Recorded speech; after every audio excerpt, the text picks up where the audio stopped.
Okay, let me just check the volumes of the microphone here. There we go.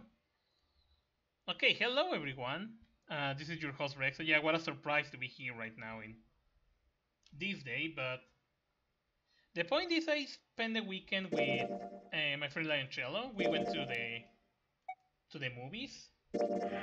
So I don't stream the Sunday. Instead I decided, you know what, I'm gonna stream today and I'm gonna finish this game because there's another games I want to move on. Okay, in the last stream, that was this Saturday, we got this ending, the coughing ending, and like you can see, it got a yellow log. So that means that's another ending that we need to unlock, and it's actually this route. I need to follow this route. So I'm gonna be jumping through different timelines.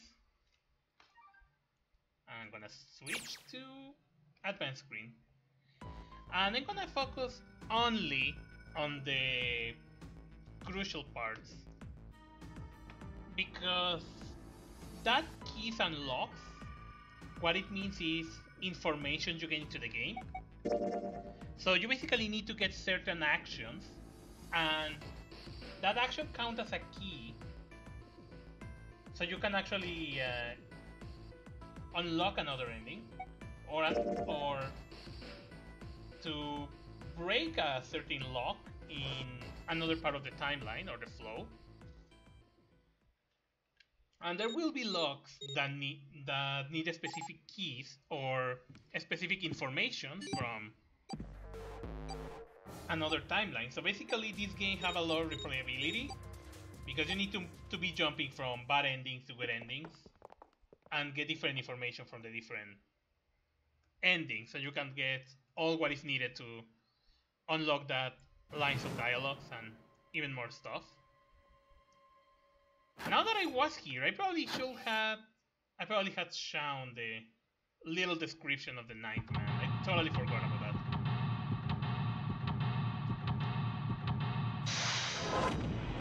But anyway, let's see how everything goes. Seek a way out. Okay, so now we unlock the first key here.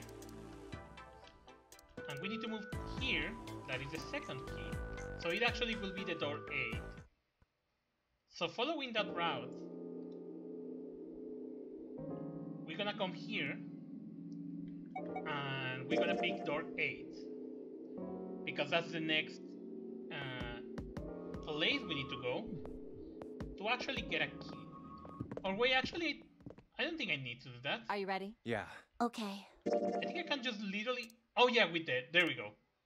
So now that we pick the 8th key, now we can continue all this way. So now we're gonna go to the... I think it's a computer. So we can get another key. The key is gonna be a different dialogue here. That will be different information we're going to get. What kind of job do you have? What are you? There we go. That's a different dialogue. So that means... I'm gonna pause this a little bit.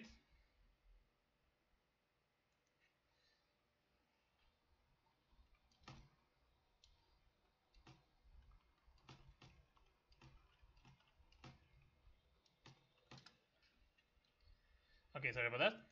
Anyways, we're gonna get a new dialogue, and this dialogue is going to count like a key because will be new information that we're gonna need for later. So let's see what something new we got here. I'm unemployed at the moment. I used to work for a cybersecurity firm, but I quit. Why? Huh? Oh, it was just something. I see. Hmm. Oh, what are you doing now? I'm going to try and brute force it. Brute what? A brute force attack is... Well, the short version is that I just attack the thing head on. The long version? A brute force attack is one of the simplest ways to break a cipher. It checks every possible combination until it finds the right one. For a complex cipher, it can take a very long time. I'm writing a program that would run an attack like that on its own. It's not the most elegant solution, certainly. But given the circumstances, there isn't much else I can do. Oh, but back to what we were talking about earlier. What were we talking about? The wireless display? It's kind of strange if you think about it, isn't it? How do I put it? Well, let's say you write a program that calculates an addition problem for you, all right? So you enter 1 plus 1. The screen will show you 2. See? Isn't that strange? No, not really. Oh, come on now. Of course a caveman like you would think it was strange. You said so just a minute ago. You're just not getting it, are you? Who calculated 1 plus 1? The main computer, right? You said it connected to the monitor wirelessly. Yeah, but someone who grew up in a cave wouldn't know that, right? They'd probably think that this thing here, the monitor, is doing the calculating. And once they've decided that, they'll start examining this monitor. They might poke the screen or something. Ah, I see the color changes when I press it here. Then they might investigate the hardware on the inside. Oh, I see. So this wire supplies the power. Eventually, they might even cut the wires. Ah, yes. Just as I expected. When this wire is cut, no results appear. Therefore, it must be this device which does the calculations. Oh. But the truth is that, just like you said, the computer is doing the calculating. But these cave people wouldn't know that, because they have no idea that the monitor and the computer are connected wirelessly. So, what are you trying to say? Nothing, really. It's just, I thought maybe, what if the relationship between human beings and our brains is like that? Huh? Well, let's say you stick a bunch of electrodes into parts of the brain. A scientist examining the signals they send out might say, interesting. So stimulating this part of the brain causes the person to see colors. That must mean this neuron cluster controls that function. Okay, let's see what happens when I cut out this part. Ah, just what I thought. Cutting off this part causes that function to cease. Therefore, human thought processes must occur in the human brain. See? Doesn't it sound the same? Maybe the brain is just an output device, like this monitor. Maybe our thought processes actually occur somewhere else, in a main body. We just don't know it. We never even think about it. Just like those cave people wouldn't know about wireless communications. We can't imagine that there's some unknown medium that transfers information into our brains, where we experience that information as thoughts. The brain is just an output device. Human thought actually occurs somewhere else. That's just crazy talk. Maybe that's the cause of Seven's amnesia. If memory is actually stored somewhere else, in some sort of main body somewhere, maybe he hasn't forgotten anything at all. He's just having a difficult time accessing his memories because the monitor, his brain, has been damaged. Huh. I suppose that would explain aphasia and blindsight, too. Perhaps they actually can speak or see. The monitor just isn't functioning properly. I guess people with prosopagnosia could be suffering from the same thing. Wait a minute. What? What? You've never heard of prosopagnosia? No. What is it? Well, put simply, it means a condition where the mind can't distinguish between human faces. In other words, my face would look the same as Clover's or even yours. So they can't remember faces, which is how most people recognize each other. That means that people with prosopagnosia have trouble recognizing even people they're close to. Usually they can make do by associating people with other things. Their voices, their clothes, their hair. Does that mean other people's faces look like blanks? No, I don't think so. Well, you've seen monkeys, like in a zoo, right? To you and me, all the monkey faces look the same, even though they've obviously got faces. It's almost impossible for a human to distinguish between them. The zoo staff that works with them would learn to identify different monkeys eventually. But you or I couldn't, unless one had a scar or something else to set it apart. Well, that's how people would be to someone with prosopagnosia. Prosopagnosia. Huh. I didn't even know that kind of thing existed. And, what were we talking about? The idea that your brain is just an output device, like a monitor. Are you serious about that stuff? Not really. I was just kidding for about half of it. What about the other half? Well, I guess I was just adulting. Not funny. It's nothing more than a story I made up out of boredom. Don't take it seriously. It was the first thing that came to mind, and I just talked about it to kill time. But looks like I don't need to talk anymore. Why? I don't have to kill time any longer. Oh, then you finished that brute whatever thing? I certainly did. And let's see what we got. Piece of cake. The screen changed again. What the hell is that? No idea. Looks like a puzzle. Huh? Aren't you gonna, I don't know, do more computer stuff? Okay, so now we are done with that. So now we can get to the locker and get the next key. Also, hey Wyvern, welcome to the stream. Probably there won't be any more killings in this one, so thankfully this will be more Hey, like Junpei, a do little you chill. have a minute? I wanted to ask you something. More information. So this is the next key we're gonna get here. Hmm? Junpei, you went into door 5 with my brother, right? Did you hear him say, like, anything weird? Huh? Well, let me think. Sorry, Clover. I can't really think of anything. I mean, he did mention that his hearing exceeds that of a regular person, or something like that, but that's about it. Okay. Hey, wait a minute. Hmm? Look, I don't know if I should ask you things, but if you don't mind, I was hoping you could tell me if, Yeah, I think hopefully because I still have another ending to unlock before go for the good ending. And I don't know exactly what is going to happen in that ending. It's been a long time since I played this game, so I don't remember exactly what is that ending. Is Snake, I mean, was he born? You're talking about his eyes? Yeah. No, he wasn't born blind. When he was a kid, he got in an accident. A really bad car accident. He couldn't see after that. And his arm. His arm? Yeah. My brother's left arm is, it's not like a normal person's arm. It's fake. It's not a real arm. Okay, did totally...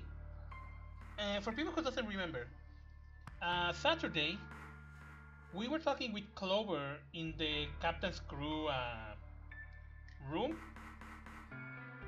and she was actually really happy when he heard us talk about the injury his brother had, because we told about the arm, that even the bone was sticking out, and she was really happy. And this explains why, because that can't be Snake's body. Because if Snake have a fake arm, then the body we find in the bathroom is not actually Snake's. So that means another guy who had Snake's clothes apparently. And yeah, a car crash apparently. And he was not blind before that. Maybe he was blind and he got a car crash because he was blind? I don't know. The accident hurt him really bad. To save him, they had to cut off his arm. Oh. Is that all you wanted to ask me? Look, I'm sorry for making you talk about all that painful stuff. It's not that.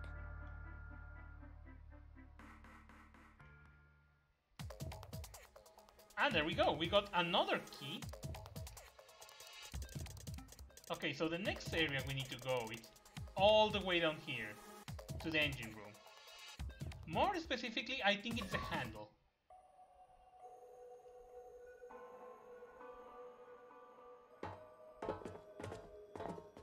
I think it is. You know, speaking of experiments, Yeah, there we go. So this is the next key. there was this experiment some scientists did with rats. First, they took a squarish C-shaped tank and filled it with enough water that the rats could drown in it. The tank has 2 exits. Just to make it easy, we'll call one A and the other B. Exit A is pitch black, so dark even a rat can't see anything. But exit B is electrified, which means the rat can't leave through it. So, what would a rat do if it was put in this situation? Which exit would the rat choose? B, of course.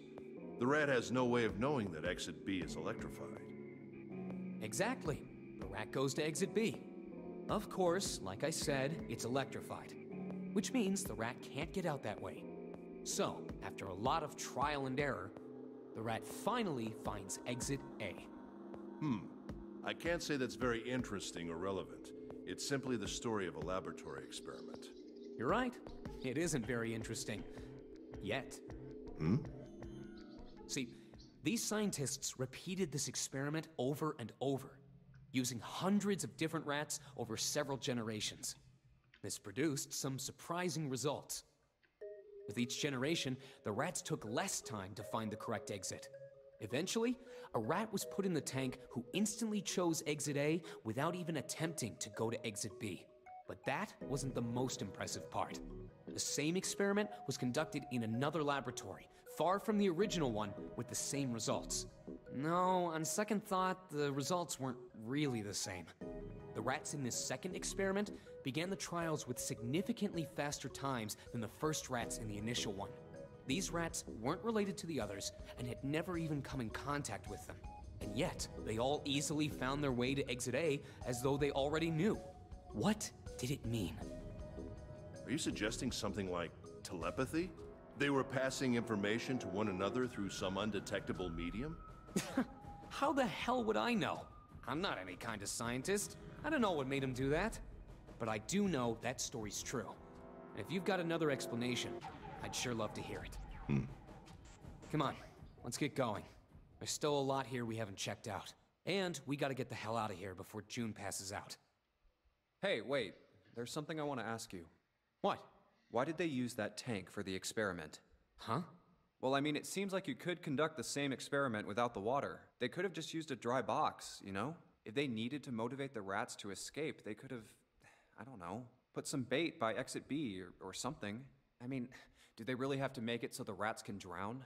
You know, the word emergency comes from the same root as the word emerge. You ever think about that? Huh? Well, an emergency is something urgent, often something dangerous. And to emerge means to sort of come out, or appear, or rise out of something else. So what's going to emerge in an emergency? Inspiration. Inspiration? Yeah. Think about it. When the chips are down, either you crack or your mind focuses and pulls up what you need. So in an emergency, your real potential emerges. Is that what you're saying? Yeah. That's why the rats had to drown.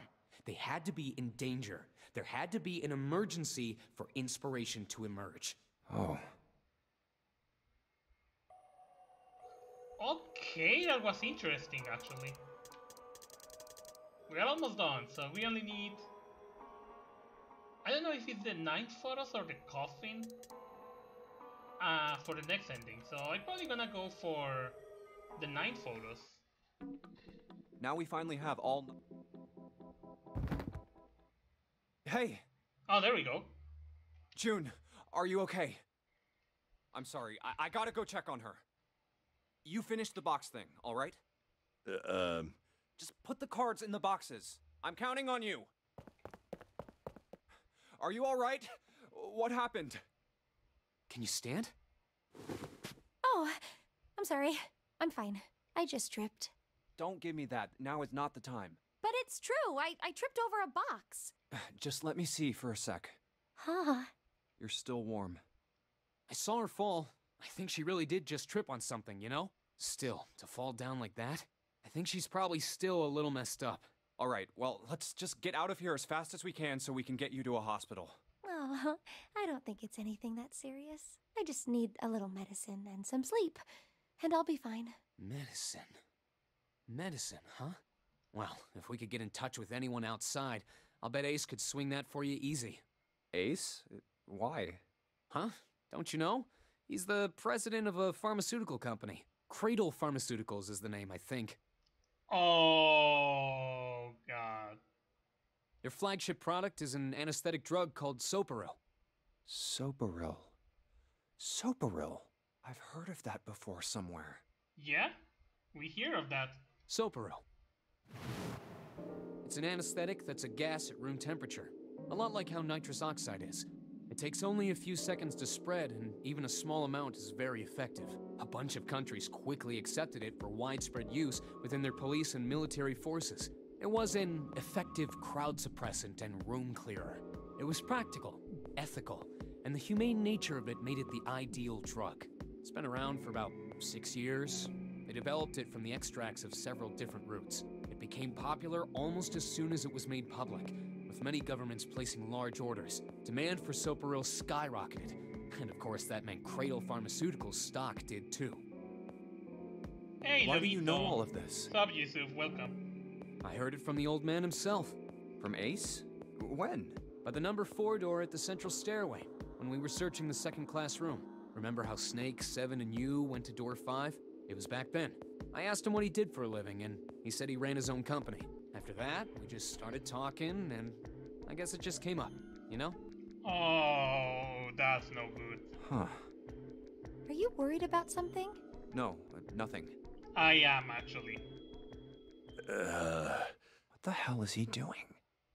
June, don't push yourself, alright? Yes. Santa, could you take care of her? I'll go check on Ace. Looks like he's having trouble. Sure. What are you doing? What happened? Nothing. My vision has gotten rather blurry, I think, because of fatigue. I can't see very well at the moment. What can't you see well? These pictures.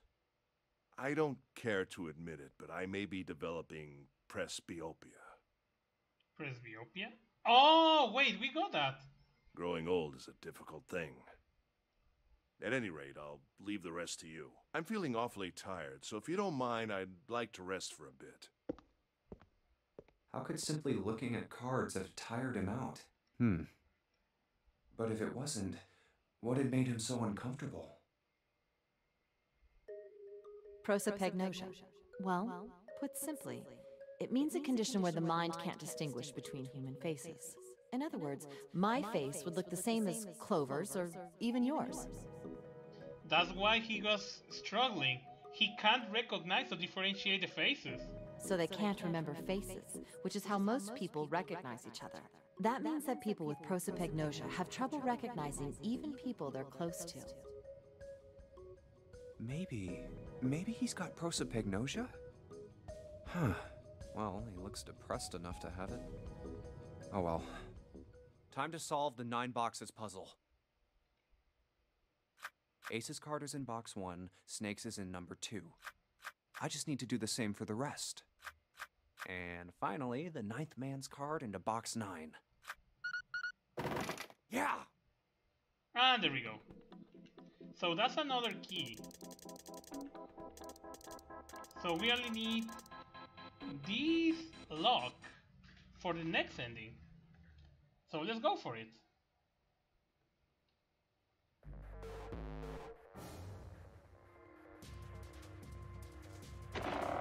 She's not here. No, she isn't. Alright, just in case, we should go take a look in the shower room. Shower room? That's where her brother is. She might have gone to see him. Well, we might as well check, right? Let's go. Good. We can still get in. We should thank Seven later.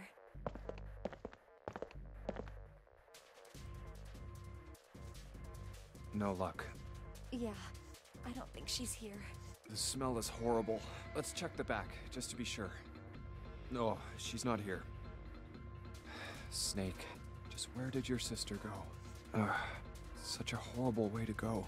The skull shattered, the left arm's hideously twisted. But now we know this is not Snake, because we know that he had a prosthetic left hand. Huh? Wait, bones. There we go. My brother's left arm is, it's not like a normal person's arm. The accident hurt him really bad. Of course. Of course. Why didn't I realize it earlier? Jumpy? Oh, sorry for making you wait. Let's go.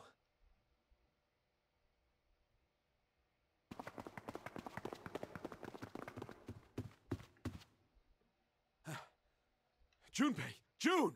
Where were you guys? Okay, for people who doesn't understand what is going on, let me explain a little bit. We find that Snake have a fake arm, but the funny question is, probably you guys going to say, how did you don't notice that the first time? It's because for that, you need to take this path, so you can get that information. You need to take actually this extra path, and one of the keys actually give you the information that allows you to talk with Clover about the fake arm, like you had seen. So basically, you need to explore every single route and go back again and again until you unlock all the different information you can get to get all the different endings. So now we're gonna go to this ending and let's see what exactly will be. Anyways, hi Seven, how you doing? Did something happen? Clover is dead. I found her in the first-class bathroom. Okay, I was not expecting that.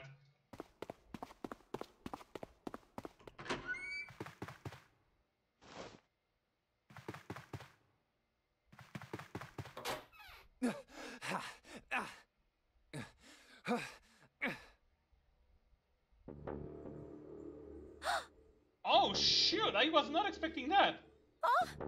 Clover. Clover. Why? Why did this happen? Clover. No way. Let's get out of here, June.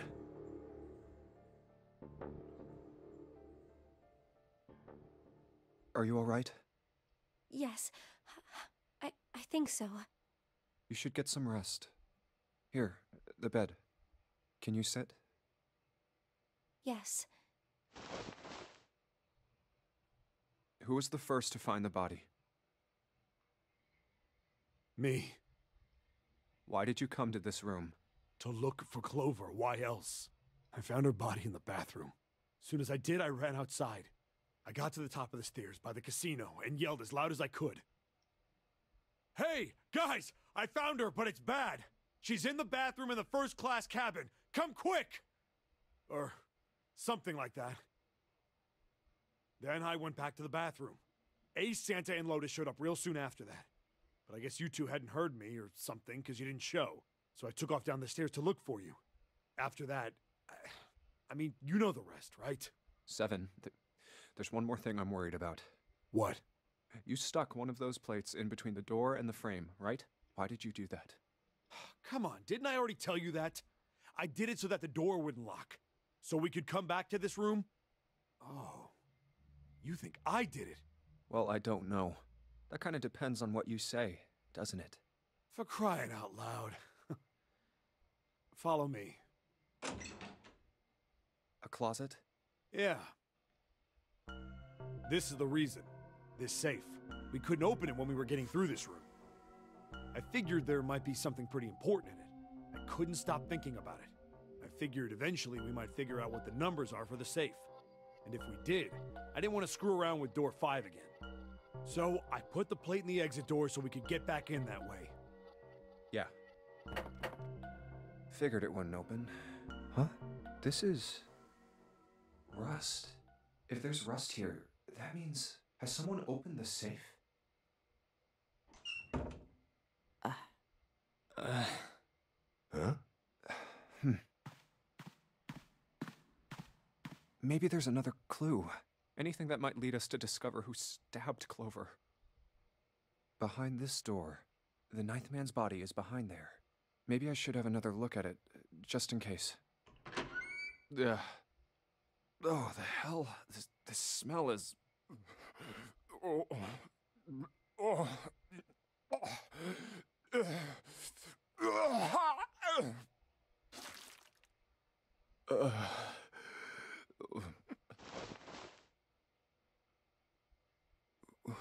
Wait, it's gone. His bracelet. It's gone. It was right next to the glasses. But why? Huh? Where'd Junpei go? Oh god. Oh, there you are. Were you looking for something in the hallway? Yeah. Did you find something? No, nothing. What's up? Well, I wanted you to take a look at something. What is it? Clover. What was it you wanted to show me? I searched Clover's body again. A real shame. She was stabbed once in the back, probably by a knife or something. And I found this. What? I haven't actually looked at it yet. Didn't want to disturb the crime scene, you know? Basic stuff. Well, I did borrow one thing. What? I'm opening it. Truth had gone, and Truth had gone. Ah, now Truth is asleep in the darkness of the sinister hand. What is this? Some kind of secret code? A code. Sinister hand means the right hand? No, that's not right. In heraldry, the term sinister was used to refer to the left side of a coat of arms. Oh! Or more accurately, it referred to things on the left side of a bearer of a coat of arms. The left hand. The left hand. What does the left hand mean? Does the darkness of the sinister hand have something to do with the bracelet? There's two things sticking out on either side of the face. The left and right sides of the face. Left and right. Left and right. Right and left. Truth is gone. Truth gone. Truth gone. Maybe these two words. I was switching the sentence around. What else could gone and should mean? How about reading the backwards?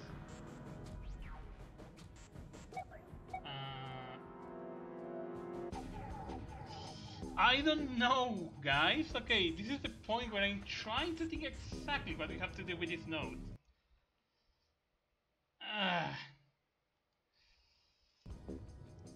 Truth and gone. Reading it loud will be truth gone. That can sound similar to the gone. Switching the sentence around will be gone had truth, and gone had truth. So I don't know. What else, actually? What else could gone and truth mean? Truth, of course, means something that is correct, something that's fact. In other words, something that is right. Right. You could then safely assume that gone means left. So, right, left, and right, left? After all, after someone left, they were gone. But in this case, they clearly refer to their directional homonyms. Oh! Damn, I feel stupid. Then truth equals right, and gone equals left. The left and right of the bracelet. Oh! These two things sticking out. So if I... Press them in the following order.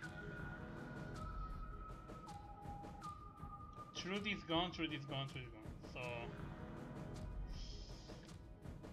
I'm nervous because I don't know if I'm gonna die if I do this wrong, so...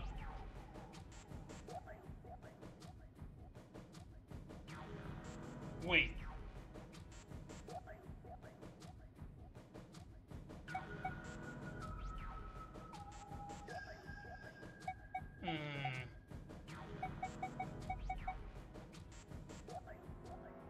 Truth is gone, truth is gone, truth is gone.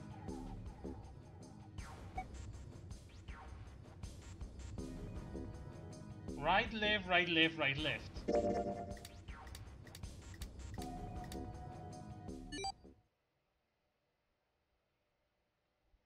There we go. Wait, did it just... 1, 4, 3, 8, 3, 4, 2, 1. 1, 4, 3, 8, 3, 4, 2, 1. Actually, let me note that. 1, 4, 3, 8, 3, 4, 2, 1. Huh? Hey, what are those numbers? 1, 4, 3, 8, 3, 4, 2, 1. 1, 4, 3, 8, 3, 4, 2, 1. 1, 4, 3, 8, 3, 4, 2, 1. 1, 4, 3, 8, 3, 4, 2, 1. 1, 4, 3, 8, 3, 4, 2, 1. 1 to the right, 4 to the left, and... Oh. Bingo. I knew it was for this. Oh, okay, interesting. I thought that would be a puzzle. I'm still gonna keep the number. Oh, is this some sort of note? And we got a note. Let's see. Fact number 1. The Nonary game was played once before 9 years ago. Fact number 2. The person with the number 2 bracelet attended the game 9 years ago. Snake. Yeah, we know that. Snake and Clover were part of the Nonary games. Fact number 3. It was planned by the following 4 people. Cradle Pharmaceuticals CEO, that means Ace. Gentaro Hongo, Cradle Pharmaceutical Chief of Staff. Nagisa Nigisaki, Cradle Pharmaceuticals R&D Supervisor. Teruaki Kubota, majority shareholder in Cradle Pharmaceuticals. Kagechika Musashido. I must punish them. For the innocent lives they sacrificed, this is the only warning they will receive. That innocent souls might be saved. I now state the truth. 0. Oh! Huh. Sorry, but do you think you could all come with me? Come with you? I want all of you to go to the big hospital room. Why? There's something I want to be sure of. What do you want to be sure of? I want to know if the person I suspect is really the culprit. Wait, then you're saying... Yeah, I think I've got it figured out. I know who killed Snake and Clover. Anyway, if you could all please move to the big hospital room. I'll explain everything as soon as we get there. I think I know who it is. After what we learned and all we know about the game, I think I know exactly who he is. It's 5 o'clock. We don't have a lot of time left. Let's go. Actually, before we get started, I was hoping you could do something for me. Yeah, we're going the right way. Perfect. Ace, Seven, and Lotus, could you please place your palms on the red? Huh? Why? If we need to get to the shower room, why don't we just... No, we're not going inside. Once you've authenticated, step away from the door. Why? Please, just do it. Or perhaps you don't want to know who killed Snake and Clover. Fine. What about you, Ace? Very well. Sure. I have this idea. I don't think this device responds to a hand placed on it. It instead reacts to a bracelet being brought close. You don't actually need a hand. I knew it.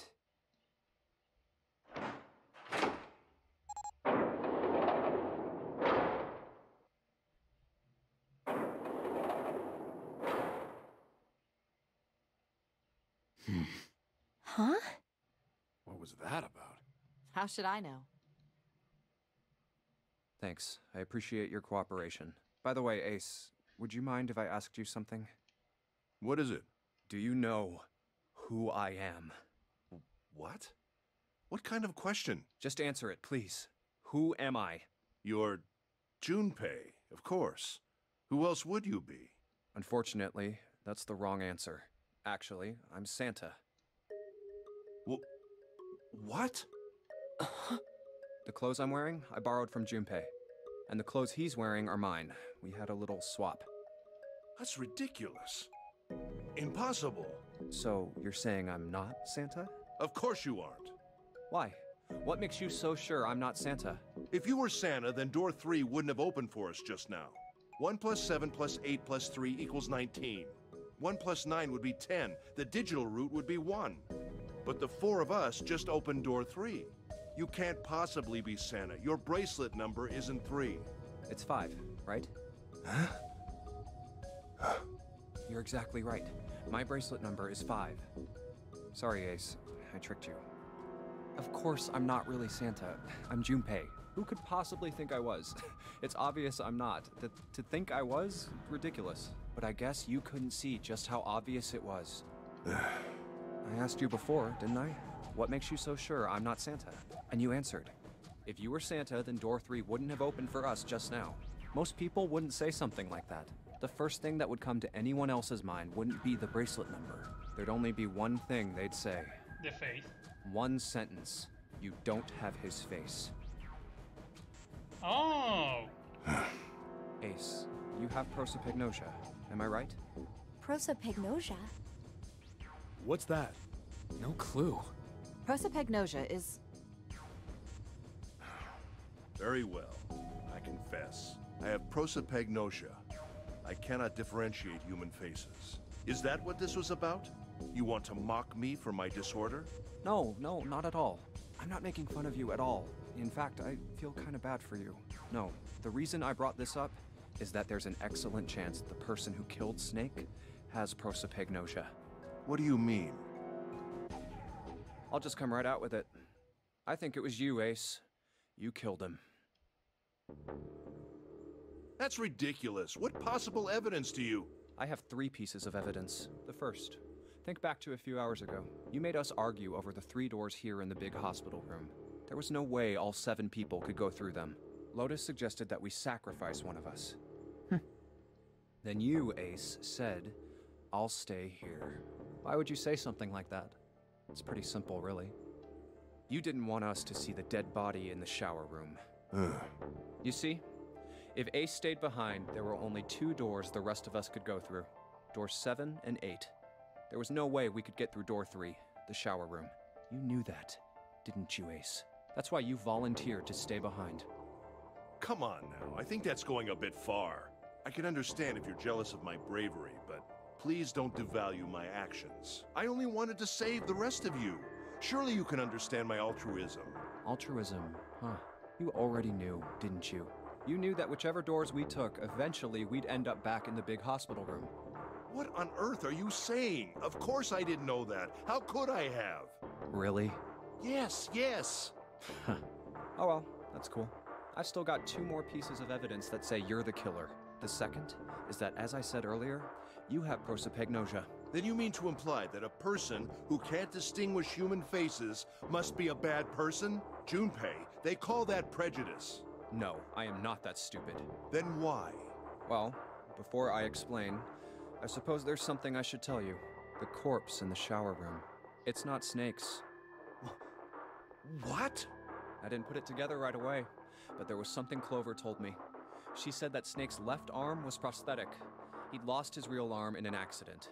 But the body we saw in the shower room, let's call him Guy X. Guy X's left arm was definitely flesh and blood. In other words, Guy X couldn't possibly have been Snake. Oh God. No. That's impossible. Let's say, hypothetically, that the killer didn't have prosopagnosia. If that were the case, he would immediately realize that Guy X wasn't Snake. Even if the clothes were the same as Snake's, their faces would be completely different. It would have been obvious they were different people. And yet, they still killed him. Why? Why would they kill a stranger who'd only just shown up? On the other hand, if the killer did have prosopagnosia, it makes sense. They thought Guy X was Snake and killed him. Wait just a moment. Let's say you're right, and I mistook Guy X for Snake. Even if I did, I would have had no motive to kill him. Why would I want to kill Snake? I can think of at least 2 motives. 1, Snake knew about your past. If he ever revealed what he knew, that would have been really bad for you. You really didn't want that to happen. So to make sure Snake's mouth stayed shut, you killed him. 2, Snake had a grudge against you. You knew that, or at least you could have easily assumed he did. Even without exposing your identity, he was a threat to you. You never knew when you might be attacked. You couldn't ever let your guard down. Every moment was a moment he might try something. You didn't want that kind of danger hanging over you. So you... Hey, hold on a minute. What's the past that Ace wouldn't want us to know? Why did Snake have a grudge against him? Look at this. What's this piece of paper? The Nonary game was played once before 9 years ago. The person with the number 2 bracelet attended the game 9 years ago. It was planned by the following 4 people. Cradle Pharmaceuticals CEO Gentaro Hongo. What is this? It's the message from Zero. It was in the safe in the first-class cabin. Give me a break! That paper is a lie! Someone is trying to frame me! Me. You said me, right?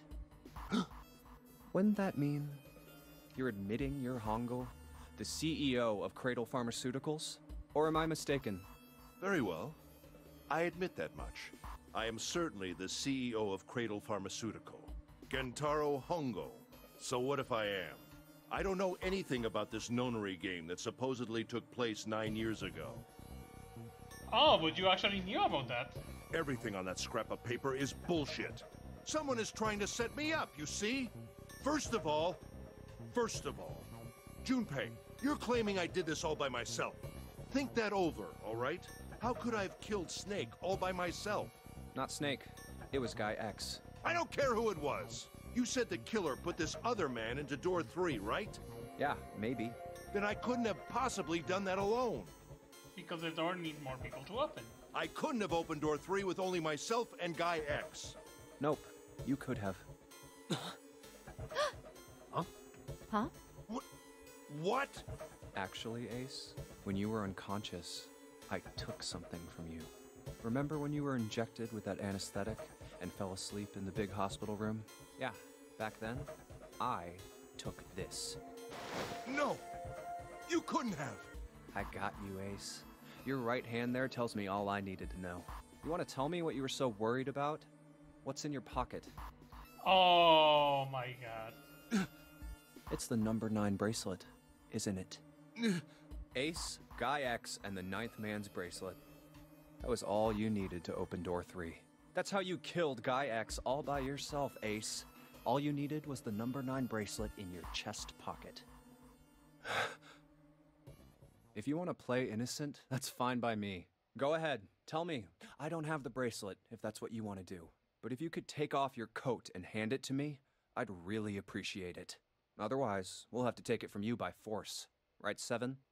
Yeah, it'd be my pleasure.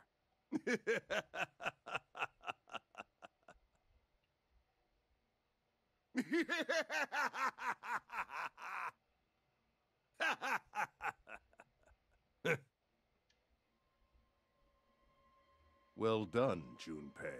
As you so correctly deduced, I have the number 9 bracelet.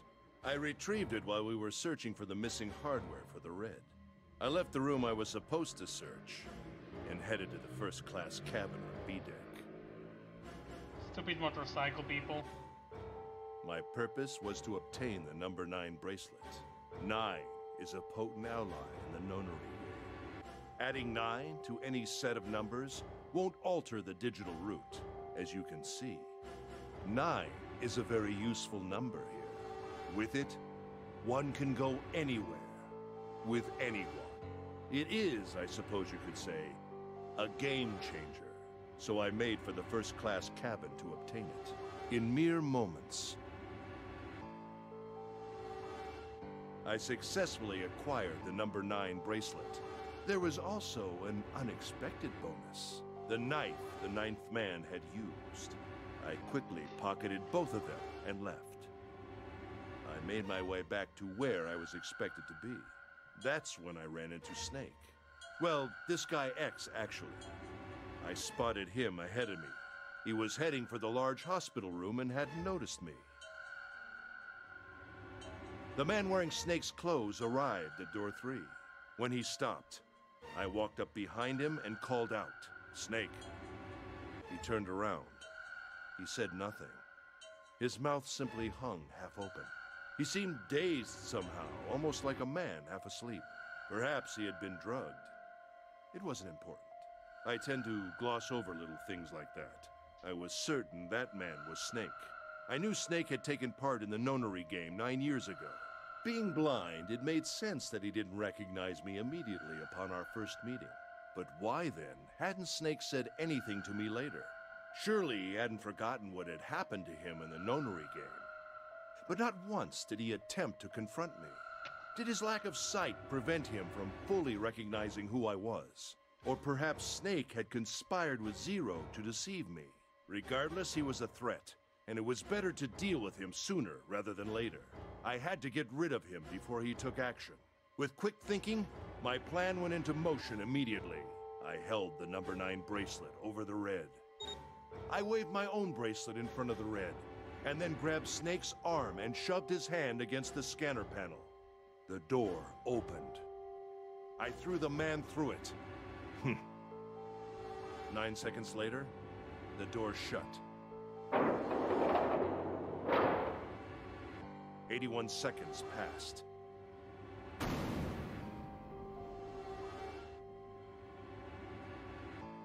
After that, I returned to my post as though nothing had happened.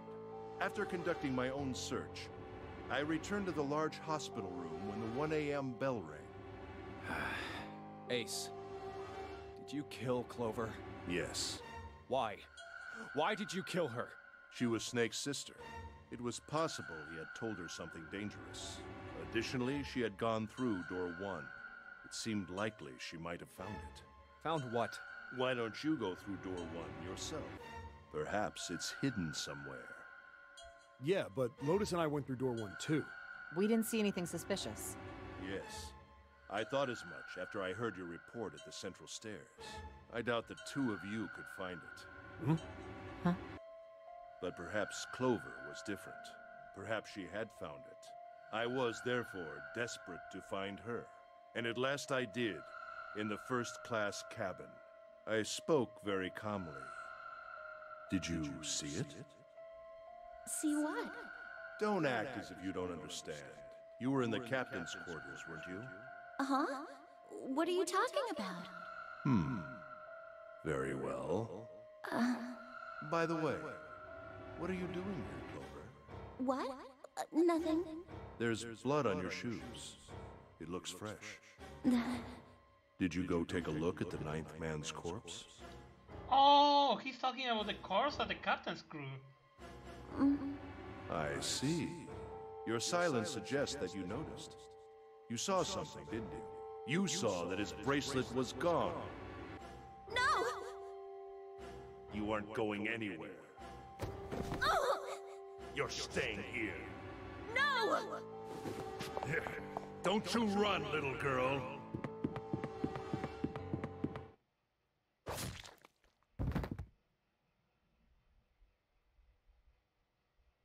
That was how I killed Clover. You son of a bitch!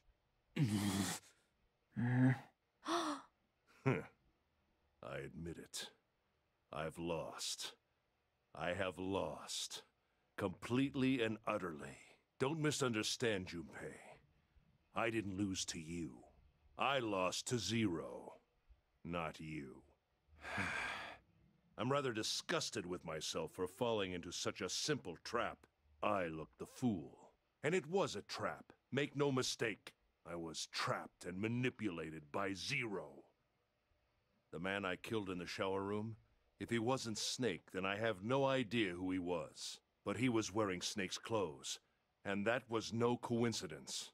He had also been injected with something that reduced his cognition and prevented him from identifying himself or resisting me. And we can't forget the components that were removed from the red before we arrived. I have no doubt that Zero planned all of this. Zero made sure I would kill that man. It follows, of course, that Zero knew everything I would do. That I would try to take the number 9 bracelet. That I would try to kill Snake. Everything.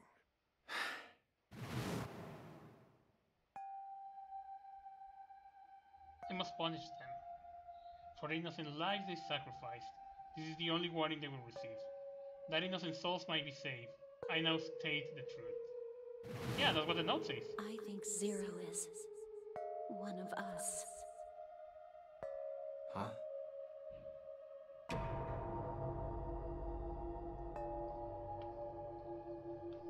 I think I know who it is, this Zero guy. Zero is one of us? No. Wait, there's one more person. Snake. The man who died in the shower room isn't Snake. That means he's almost certainly still alive. Maybe Snake is Zero. Nope. Maybe he made Guy X wear his clothes so that we'd all think he was dead. Where's Snake now? What if he's off somewhere laughing at us? If he is Zero, he must have been lying to us about everything else. Is he watching us?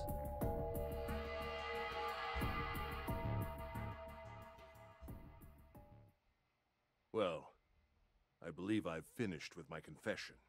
Why don't we get moving? What the hell is this shit? You aren't going anywhere, you son of a bitch! We're gonna leave your ass here to rot! Why? Because I killed Clover? That's ridiculous. Why are you so upset that I killed the little bitch? She was nothing to you. A stranger you only met a few hours ago. Am I wrong? You bastard! Blindsiding me with a punch, huh?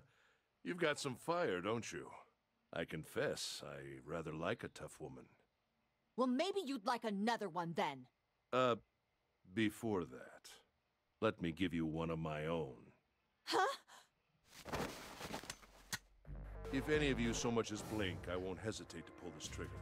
I've already killed 3 people. Don't think I'm not ready to make it 4. 3 people? What do you mean? Very well. Let me take this opportunity to illuminate you. The person who killed the 9th man was me. Although I suppose to be more accurate, I encouraged him to get himself killed. While we were examining the main staircase, he came to me and told me his name. I recognized it at once, so I gave him a little push. Just a little white lie. It seems the settings for the dead were altered. Now it only requires a single person to deactivate the detonator in the bracelet. Investigate what's beyond door 5. We'll meet again later. And with that... Okay. Have a good one, guys. I'm going off ahead now. Well then. Why is it stopping? God damn it! You lied! Open the door, please! I'm begging you! Help me! Please get me out of here! Get me out of here! Oh my god! There's no time left! Listen! I was lied to! He lied to me! He put me in here! It was him! He killed me! It was him! Ah!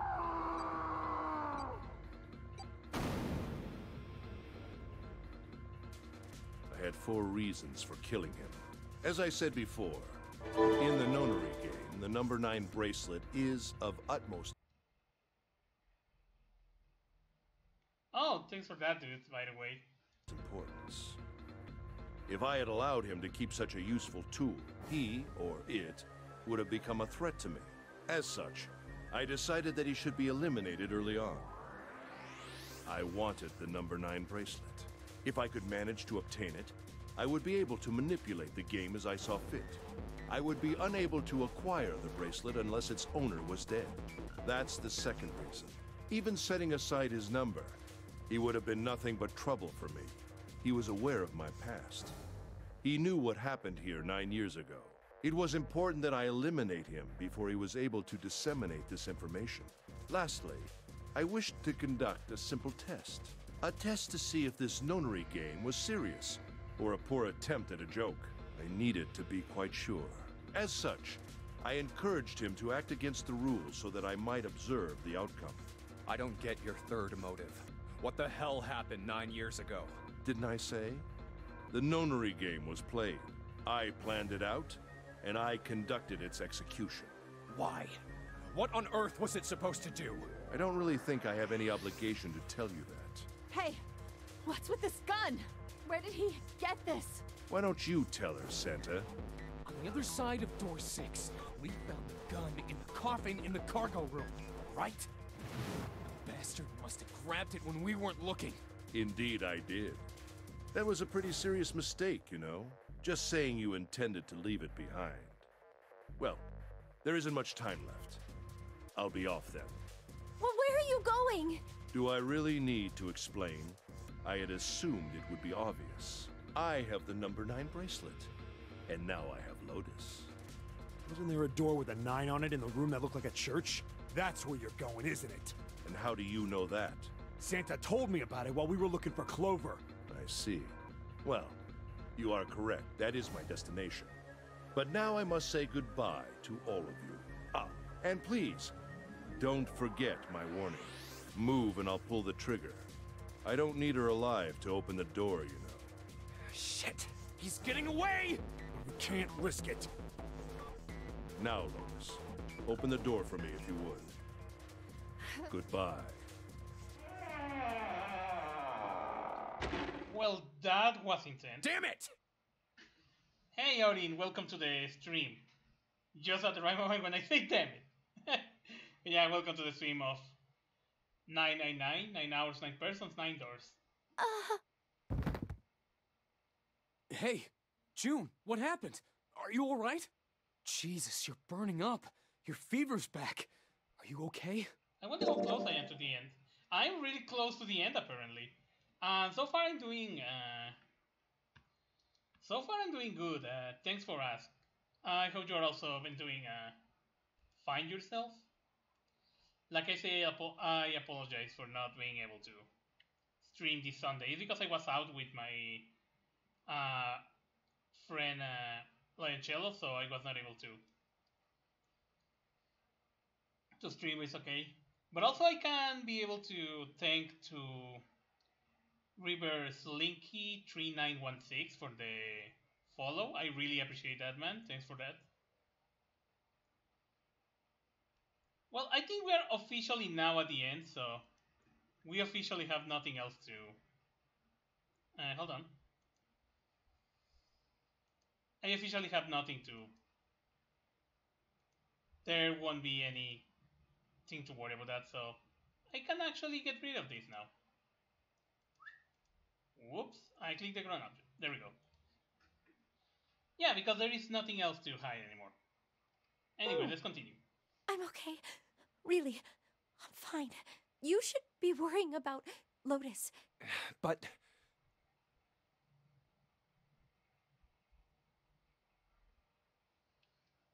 Oh, it's okay, don't worry. You can tell me in Spanish. I also understand the Spanish. The university, an indefinite hold. Oh, so that means no school until in the future. I actually probably can say that in Spanish. Why not? O sea que no tendrás clases por tiempo indefinido. Jumpy, don't worry about me. I just need a little rest. I'll be fine. Don't you remember?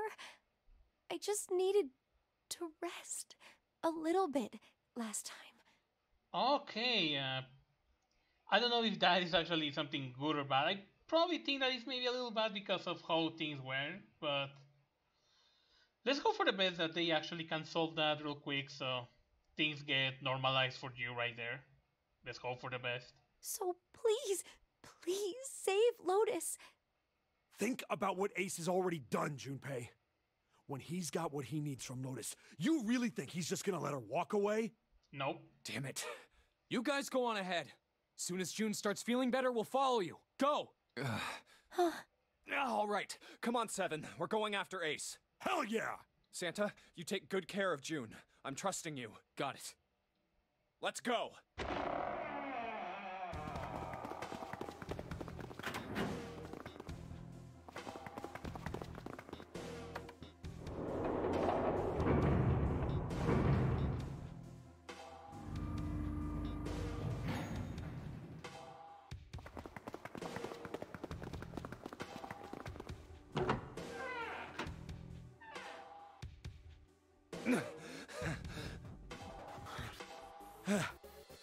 Where are they? I don't see them. You think they already went through? Maybe. Let's check the red. Okay, let's think about that. It's 8 plus 9, it's 9. So yeah, 9 and 9 is 18. 8 plus 1 is 9. So yeah, it's actually true. Engaged. It's occupied. That means Ace and Lotus went through here. Yeah, it seems like it. What do we do now? Yeah, what should we do? Well, the big door is still vacant, but... The two of us can't do anything with it. Yeah, not even counting how our digital route isn't 9. What's that sound?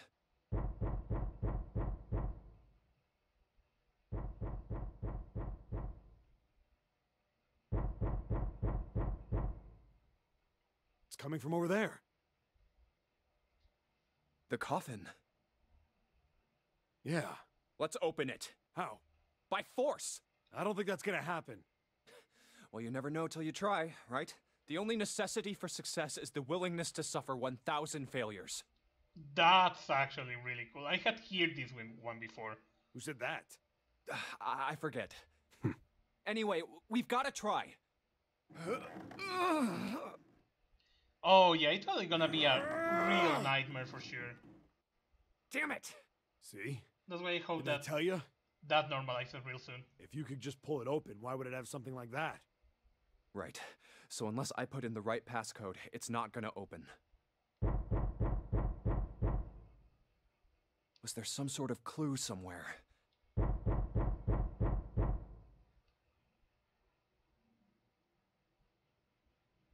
Hey, Junpei. I remember you mumbling about some weird numbers over by the bathroom in the first-class cabin. You got those numbers by solving the secret message Clover was holding, right? Truth had gone, or something like that. Yeah, that's right. What about it? Well, maybe that number's the passcode for this thing, too. Come on, that's impossible. Those numbers were the code to unlock that safe. Yeah, but the person who set up that safe in this coffin is the same person, right? Zero set up both of these. Yeah, probably. Well, then they might have set the same passcode for both of them. That's ridiculous. Why don't you just try it? I mean, it's not like you'll make things any worse. It'd just be a waste of time. There's no way they're the same number. How do you know that? You never know until you try. The only necessity for success is the willingness to suffer 1,000 failures. Who said that? You. Got you, bitch. Fine. 1438 3421. Okay, the game input is for me. What? You gotta be kidding me. He told you. Snake! You? Why? Ah, those voices. Junpei and Seven, unless I'm mistaken. Where are the others? Are they elsewhere?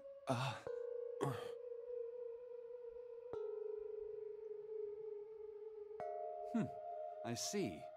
I believe I got the gist of everything. Have I been sufficiently caught up? Yeah. But that still doesn't explain why you were trapped in here. We've still got no clue about Zero's true identity, let alone why the hell he's doing all this. Why did he put Guy X in Snake's clothes? Is all this stuff somehow related to that Nonary game that was played 9 years ago? Hey, Snake, do you know anything? What are you talking about? I apologize, but I have no idea what you're saying. Oh, come on, just tell us if you know. I don't know what to tell you. How can I know something I don't? This is bad. We're running out of time. We need to go after Ace. What do we do now? The three of us can't make a digital route of 9. Yeah, we just get 5. We're stuck here then. Oh. Hey, I just remembered something. What? What is it? I found something earlier. What did you find? This. Zero. Zero's bracelet. What did you say? Are you saying that 7 has the number 0 bracelet? Yeah.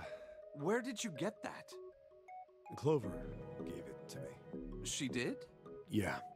How did she come by it? Well, she found it. See, on the other side of door 1, A deck, in the captain's quarters. She asked me to hold on to it because it was too big and bulky for her to be lugging around. He's lying. He even told us earlier. I haven't actually looked at it yet. Didn't want to disturb the crime scene, you know? Basic stuff. Well, I did borrow one thing. He probably said that so Snake doesn't find out about Clover. All right, Junpei. Been nice knowing you. Wait, what? Come on, man. I'm just kidding. Still, just in case, I want to make sure the 0 bracelet gets picked up by the red. Snake, give me a hand, all right?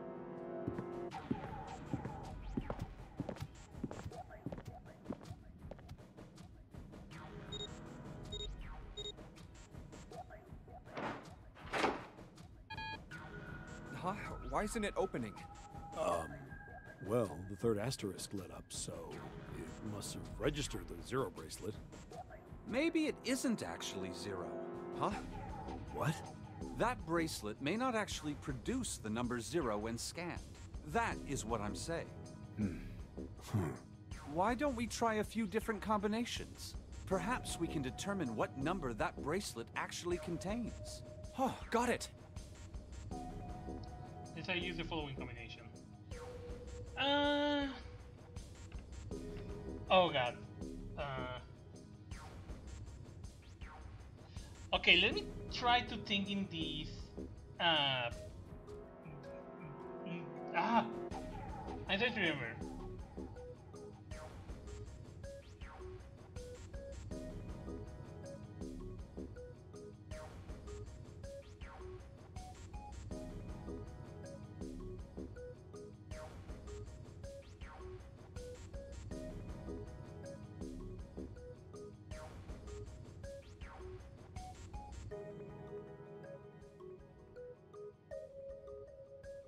Okay, there we go.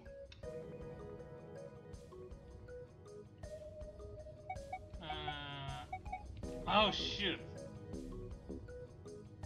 I think it's all the four of us. Let's try all three of us and the bracelet. If this combination works, then the number for this bracelet is 4.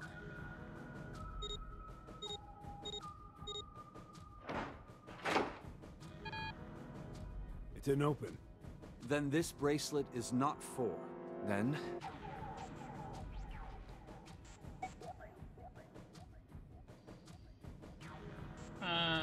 Okay, I kind of got an idea.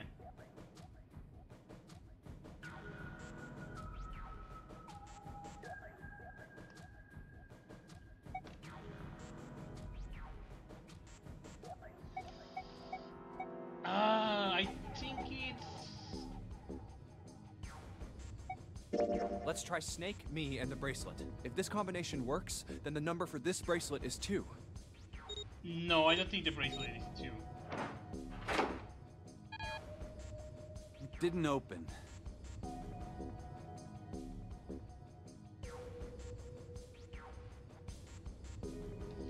I think the number of this bracelet is 7. Guess it's not 2. Then... let's try me, 7, and the bracelet. If this combination works, then the number for this bracelet is 6. Or 6, maybe? Oh, there we go. It opened. Yes, so it would seem. Okay, then I was a That means little the right. bracelet is actually 6. But how is that possible?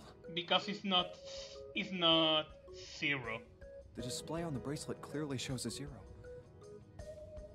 Or that's what we think. Oh man, that's not good.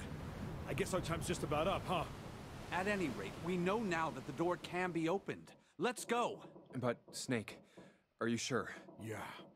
You know that only Junpei and I can go through this way. You needn't worry. I have a solution to this problem. My last resort.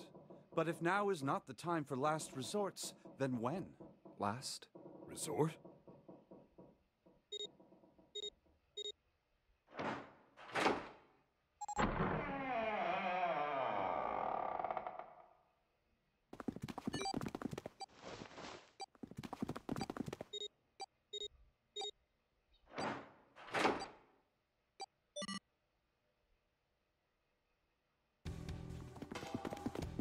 Gotta admit, you really surprised me there, kid. I couldn't figure out how the hell you were gonna get out of that one.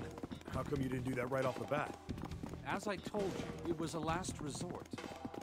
Okay, there we go. Had I used it at the beginning of the game, I would have come under a great deal of suspicion. I imagine that most people would have taken it to mean that I was 0. Once they'd convinced themselves of that, I wasn't optimistic about my chances of making it out of here alive, let alone unscathed. I felt it best to play my cards close to the chest, as it were. That way, if I were in a situation where there was nothing else I could do, I'd have a little trick up my sleeve. I'd just take my bracelet off. My brother's left arm is, it's not like a normal person's arm. Yeah, it's prosthetic. We know that. It's fake. It's not a real arm. I know this is kind of a weird thing to say, but I'm glad that's a fake arm. You don't have to be afraid of the door if you don't got a bracelet. You are correct. think these stairs connect to the bottom deck. Doesn't look like it's underwater. Let's go through that door. Incinerator? Oh my. That doesn't sound very pleasant. Do you see a lever near the gate, perhaps? Yeah, right over here. How did you know that? Well, I'd be happy to regale you with the story. I imagine it should only take half a day or so. If you pull it, the door ought to open. Got it.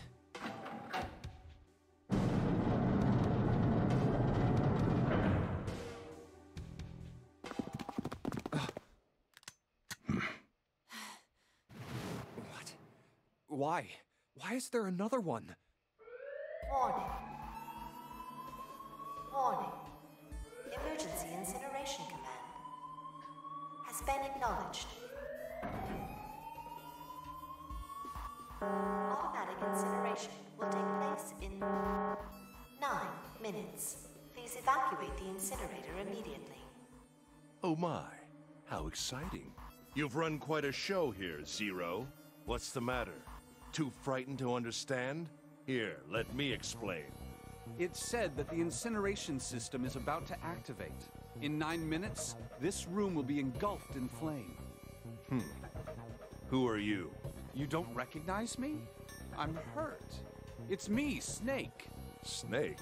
Oh yes, you are alive. I'm afraid your bizarre style had me confused. I'm quite glad to see that you're alive. If you don't mind my asking, how did you get here? Snake, Junpei 7. The three of you couldn't have opened a door with a knife. Did you use Clover's bracelet, perhaps? What? Ah, well, your reaction suggests that you did not. Hold on. Why did you think we'd have Clover's bracelet? Oh, they haven't told you? Told me what? Clearly not. Normally I would take some time and enjoy the moment. But I'm afraid my time is at a premium just now. I'll have to make this quick. Clover. Don't do it, Ace! Keep your goddamn mouth shut! Clover. I said stop it! Don't listen to him, Snake. What happened to Clover? Clover died. No, that's not true. That's impossible. It's a lie. It has to be a lie. Oh, it's quite true. I can assure you of that. I killed her myself, you see. What? I'm sorry, did I stutter? I killed her. I would have rather she died with less suffering. A bullet in her brain, perhaps, would have been ideal. Unfortunately, that would have made quite a bit of noise. Circumstances being what they were, I was forced to settle for the knife. The one the ninth man had, you remember. I believe I caught her just below the shoulder blade. I was rather lucky, in fact. My first thrust went right between her ribs. Her flesh was so soft. My knife slid in so easily. There was no resistance. That feeling was... I confess, I feel rather excited. It is a powerful memory. Someday, perhaps, I hope I can feel it again. Incineration will begin in That was weird and twisted. 7 minutes. I'm going to kill you. What was that? I'll kill you. I'll kill you. Ah, so you're going to kill me. Please do. Come now. I'm waiting. Don't do it! Don't listen to him, Snake! Stop it, kid. He's screwing with your head. Is there a problem? What are you waiting for, boy? Don't you want me to send you to join your sister? Don't! The Snake! Don't do it!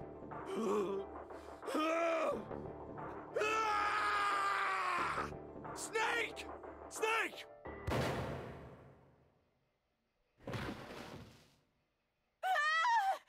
Lotus! Hurry! This way!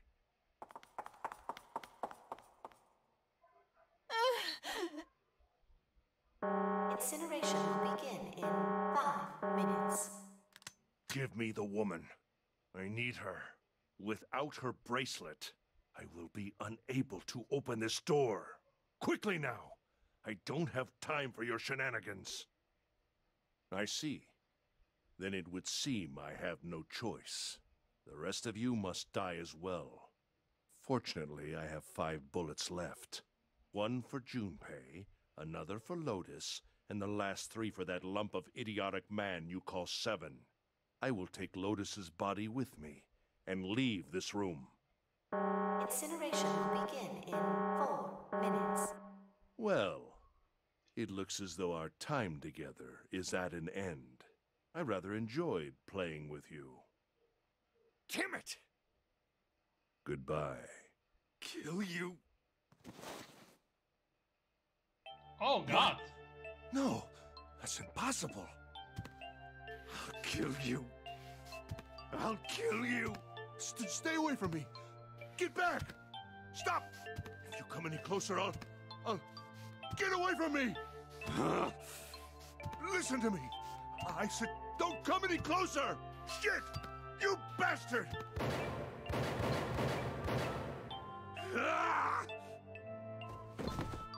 Incineration will begin in 3 minutes. Finally, I'll kill you. Oh my God! He. You won't get away. You son of a bitch. You're a monster. Get off me. Let me go, damn you.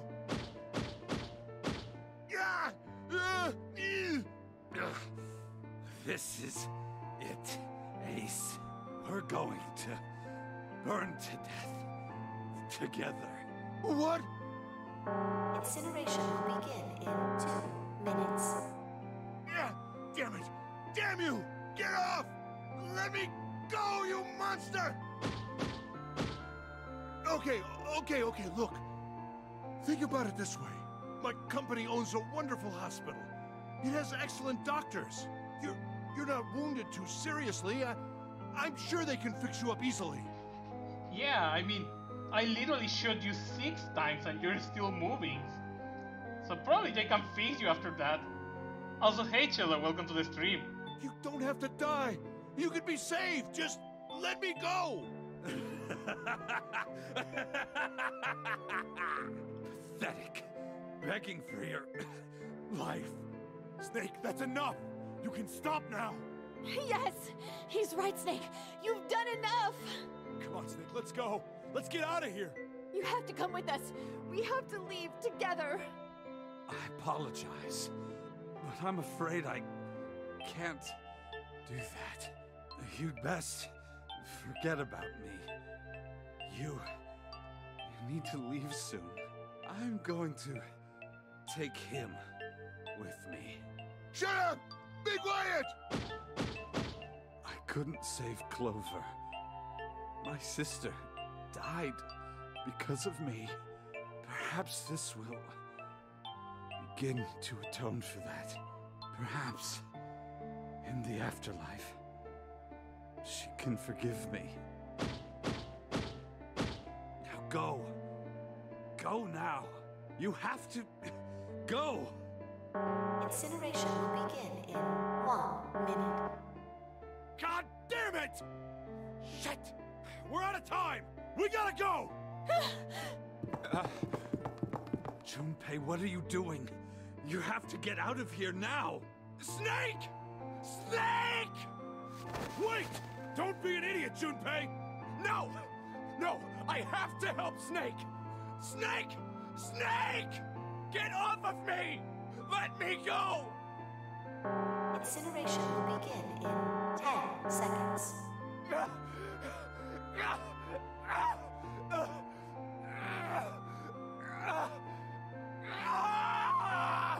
7, 6. Damn it, I don't get a choice, kid! Don't blame me for this, alright?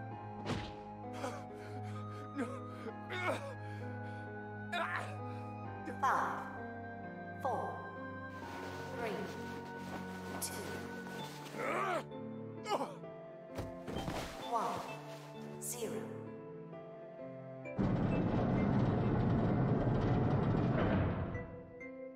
Gates 2 and 3 are locked down, beginning incineration. No, he's... Shit! Damn you all! Why? Why? Why me? I don't deserve this! Answer me!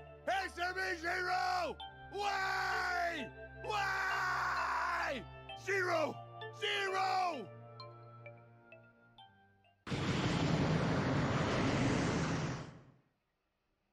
Zero!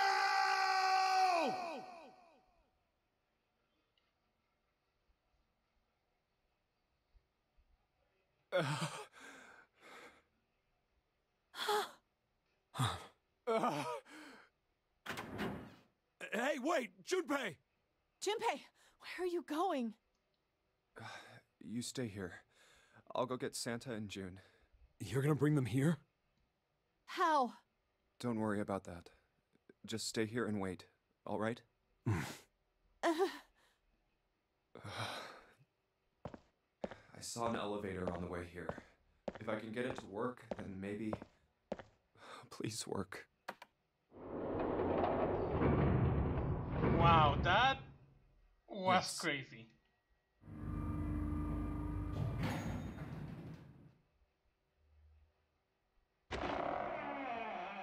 June!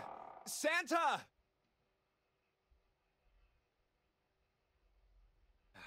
Damn it. Where did they go?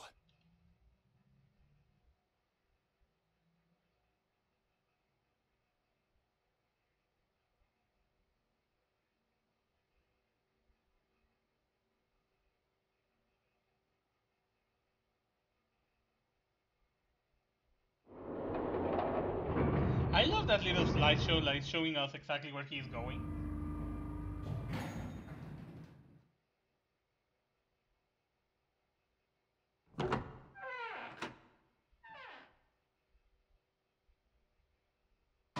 Connie! Connie! No. It can't be. It's impossible. Oh, Connie! Connie, are you all right? Jumpy? Oh man, Connie, what the hell happened to you? You feel... Jumpy, I'm sorry. I might not make it. Is she going to die again? No way. I am going to let you die. I am going to save you. I promise. Thank you, Jumpy. Thank you so much for everything. I was really happy to see you again. Jumpy, really happy. Don't give me that I was crap. You're gonna see me again lots more times. You just gotta hang on. All right, Connie? Jumpy, did you know you meant a lot to me when we were kids? I've liked you for a long time, Junpei. A really long time. Zero. You son of a bitch! Where are you hiding?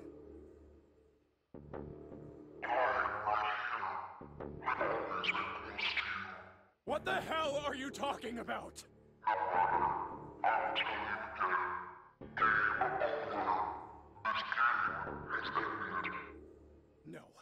No, it hasn't. I'm not gonna let it end yet. I'm gonna get out of here with Connie.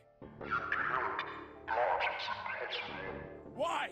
Because you chose the wrong path. The wrong path? That is correct. Your path is inevitable, however. Admit defeat.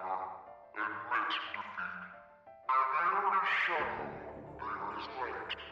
Where there is the absence of light, there is no shadow. So it goes. What are you talking about? That is not. The loser has been decided. I told you! I am not gonna lose! No, you misunderstand. You have lost. I have lost. What? Connie, wait here. I'll be right back, I promise.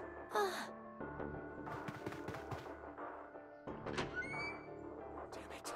Where are you? It doesn't matter. I need to get Connie out first. Connie! Oh God. No. No. Where is she? Connie. Connie! Connie! Connie! Huh? Wait. This is... white smoke.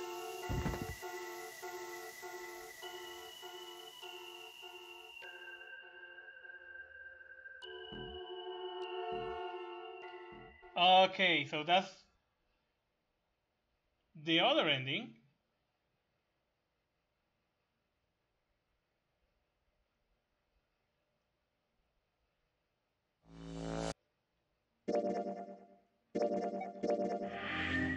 So yeah, now we got the last and the good ending of the game.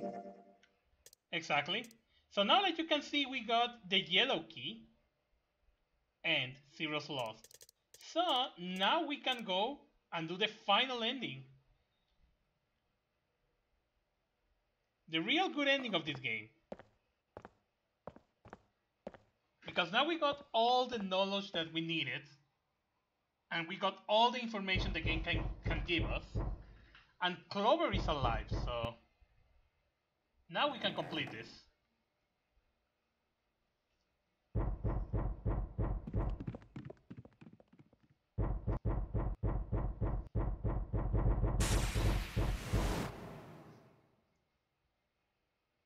Truth had gone, truth had gone, and truth had gone.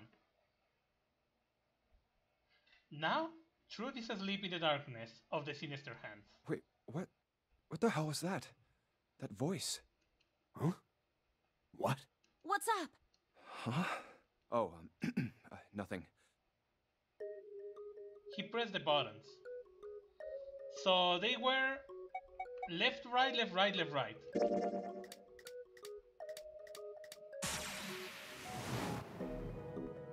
That's wrong. You should know that already. You should know everything. If you don't, then why did you bother to look at the bracelet? You already know that the darkness of the sinister hand is telling you to look at the bracelet on your left hand. That's why you look at your bracelet, right? Okay, then that was wrong. Sorry. Right, left. Sorry. There we go. So it's the same code we already got in the other timeline.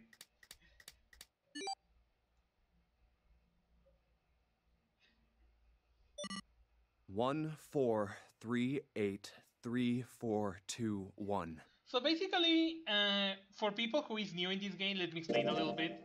So this is the true ending. Oh my god, it's a really long line. Anyways, to get a true ending, you need to get all these keys. And you get all these keys and information, unlocking every ending of the game. When you reach every ending, you get this yellow key that allows you to get the good ending. That is repeating this one again. So there we go. But yeah, I'm gonna continue this stream until I beat the game. So let's see how far this takes. Huh? Hey, what the hell were those numbers? Oh my gosh, are those? Huh. 1, 4, 3, 8, 3, 4, 2, 1. 1, 4, 3, 8, 3, 4, 2, 1. I hope this doesn't take too long, but we will see. I will be checking from time to time how close are we on the timeline. No way! What? Why are you...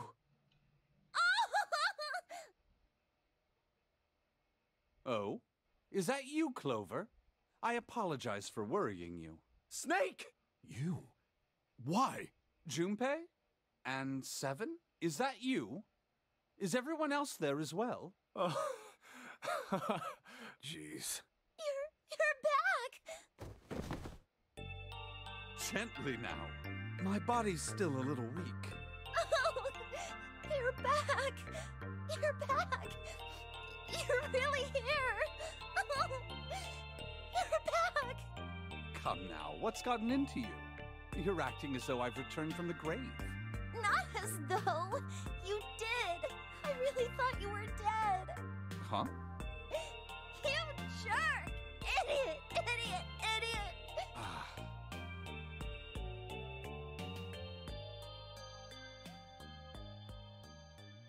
I see.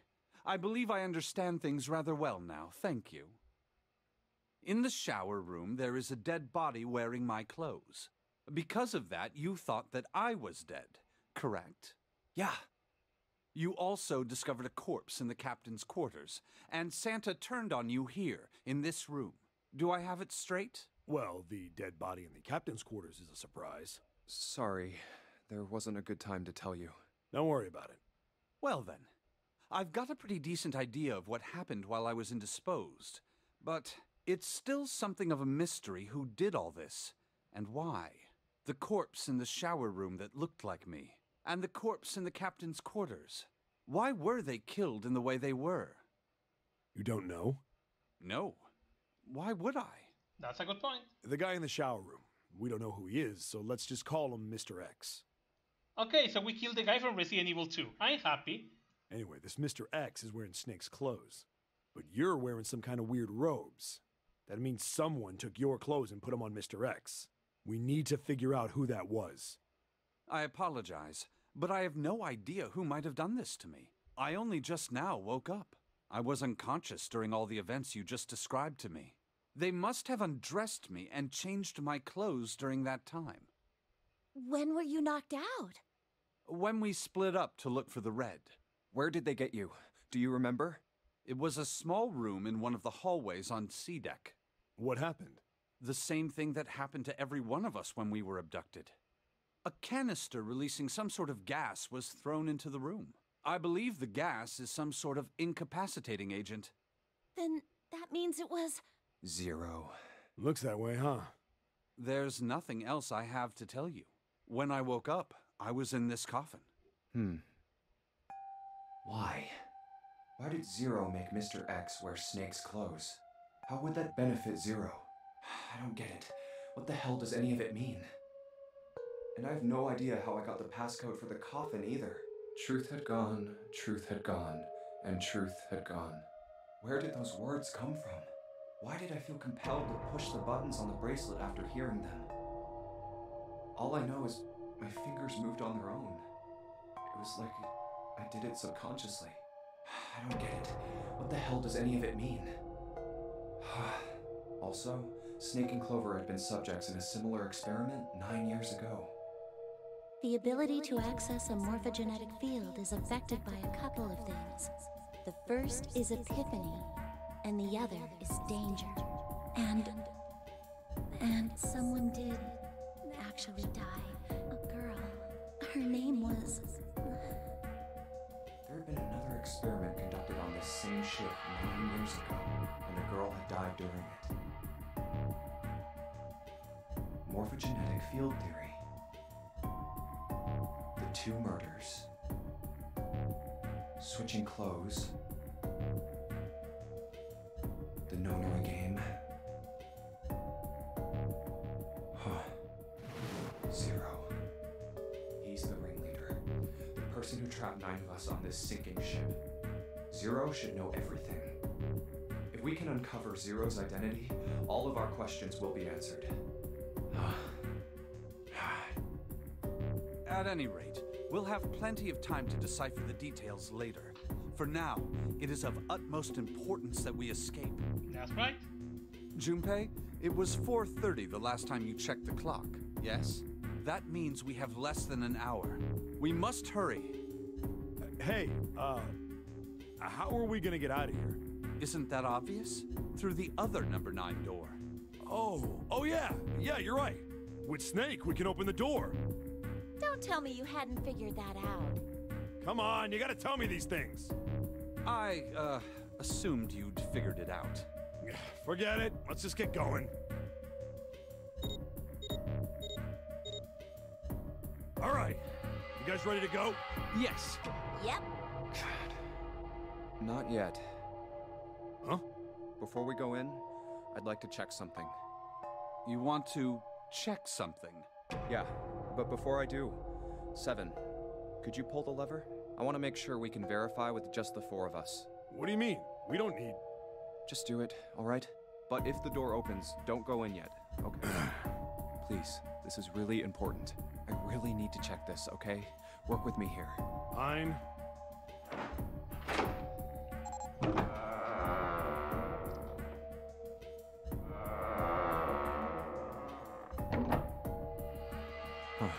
All right. That means the 4 of us can go into door 9. So, we knew that already. It's obvious. Obvious. Yeah, you're right. It is. Now, what happens if we add Zero's bracelet? What? Zero's bracelet?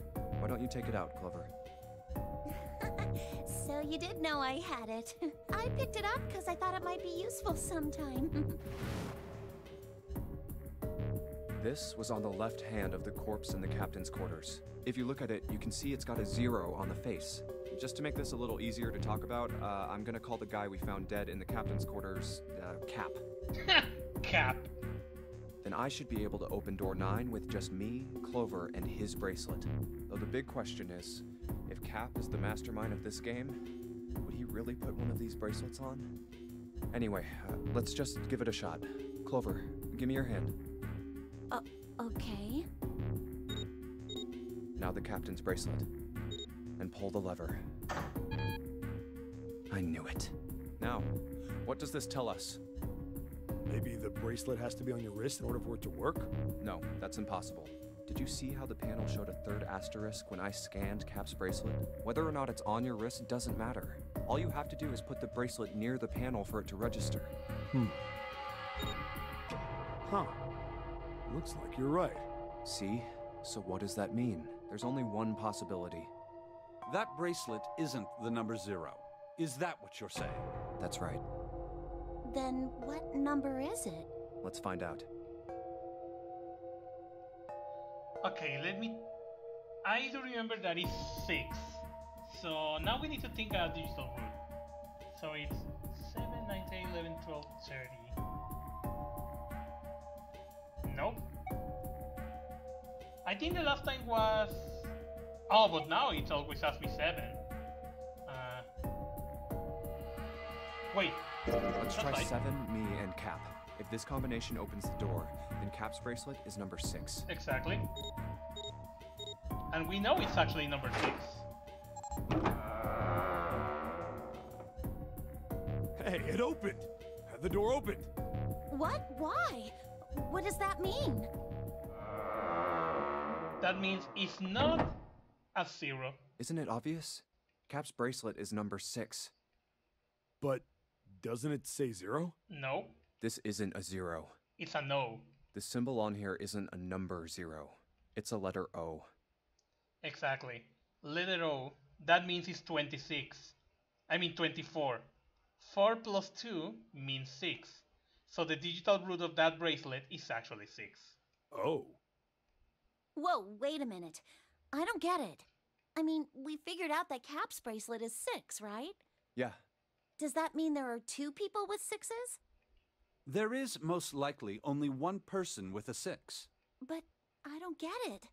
What about June? Well, this is only an educated guess, but I think June's number was never 6 to begin with. So she was a 9? Her bracelet was flipped. In other words, June's real number is... 9. That seems the most likely. Then all this numbered door stuff was just a load of crap? Why would you say that? Because if June is 9, then the numbers wouldn't match up. Here, look. List of all the numbered doors June's gone through. I'll let you know what I'm writing, okay, Snake?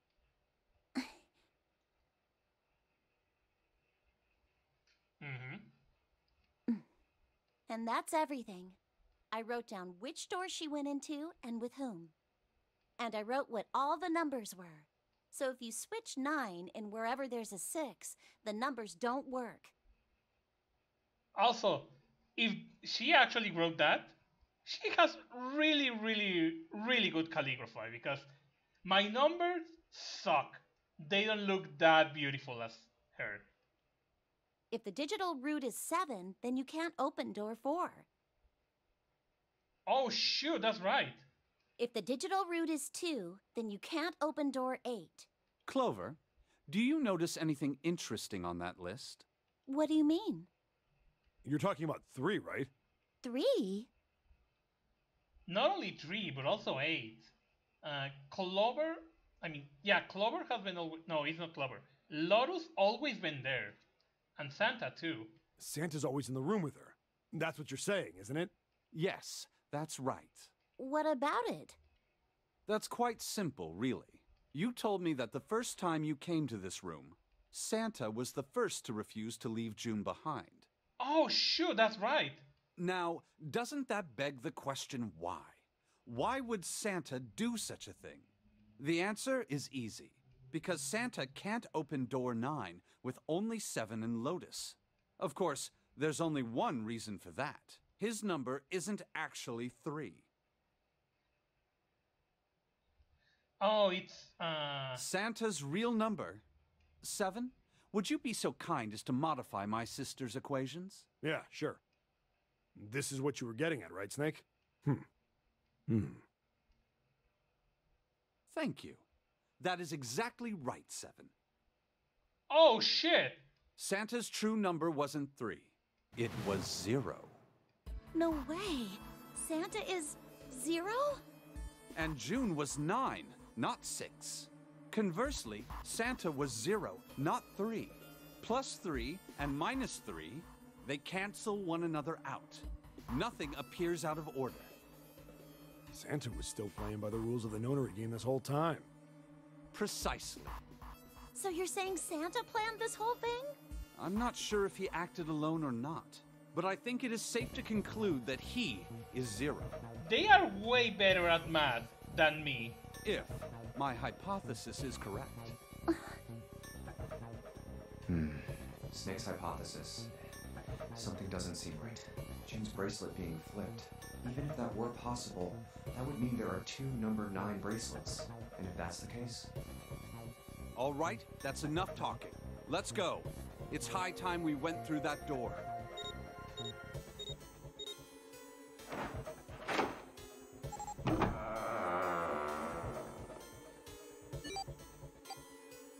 It's right there. Oh my god, I think it's gonna have another room. Oh. All right, let's keep going. I think these stairs go to the bottom deck. Looks dry. Let's head down. Hey, it's a... This is the Neptune symbol. There must be a key around here somewhere.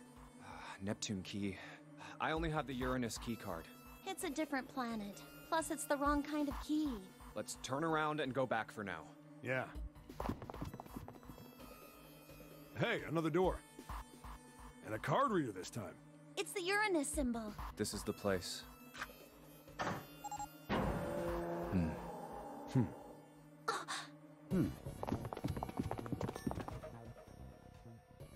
Wow! Wow, this is a library. And a really big one. It's totally full of books! There's so many. I don't know where to look. All right, if we want to get through that door out there, we need the Neptune key. I say we split up and look for it. Okay. Very well. Sure thing. Good. Let's get started then. We don't have a lot of time. Hurry. Alice lives in a small chamber past the forest of knowledge. Yeah, we got this the Saturday, and Cello was also right because he told about the library. And yeah, there we go. As he began his search for reasons he didn't fully understand, Junpei feels those particular words flow through his mind. I can't change the screen. Anyways, we got a gigantic library here. I don't like how this looks, but let's see how we can do here. Library. Oh my god, this is gonna take a long time. What is this? Erdl Payu Nedbu of. What's the deal with these titles? Thank you, Sandfield. They're all just gibberish. Hey, what if we like switch them around? Switch them around? Yeah? Okay, get it.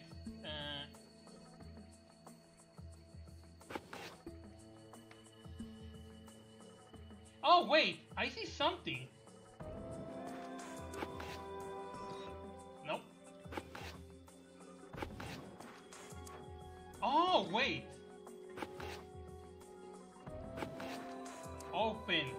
find bulb. How about this? Does I putting these books in the right order open this thing right up? That was a piece of cake.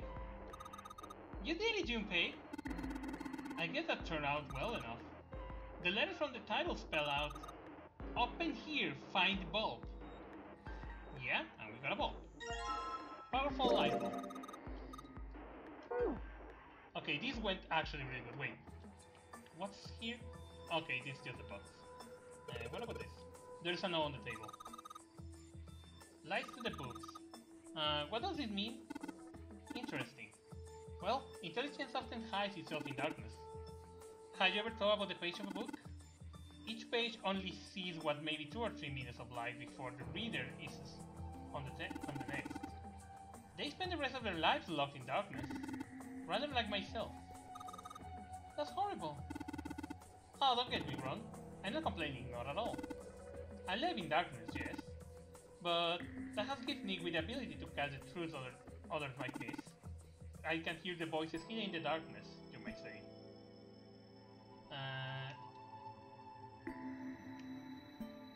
I guess the theory of evolution. Hey, Kevin, I know this one. That Darwin guy, right?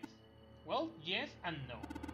Charles Darwin wrote a book called On the Origin of the Species. In it, he put forth his theory of evolution. Yeah, I remember that part. He called it natural selection. Exactly. Do you think we should hold hands? Always? I'll be fine. I can feel vibration on the floor. That tells me where I am.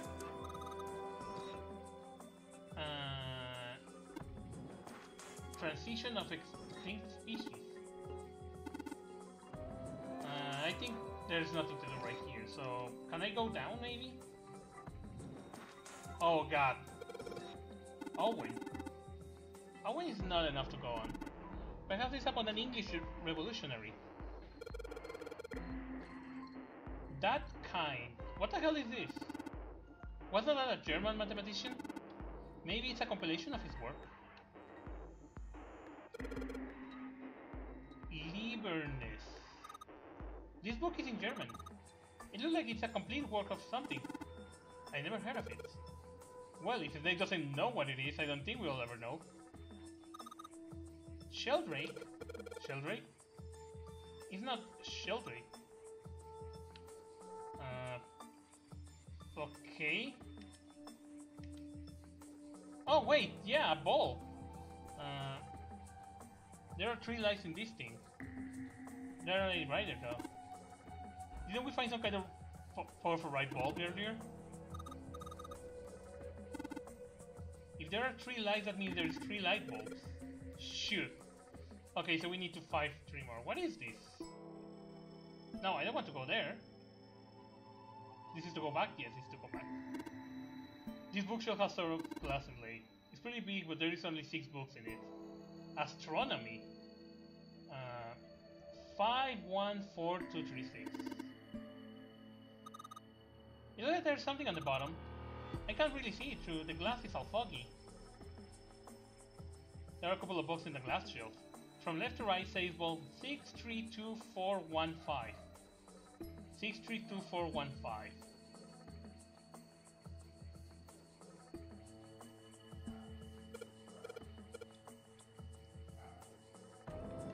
Okay.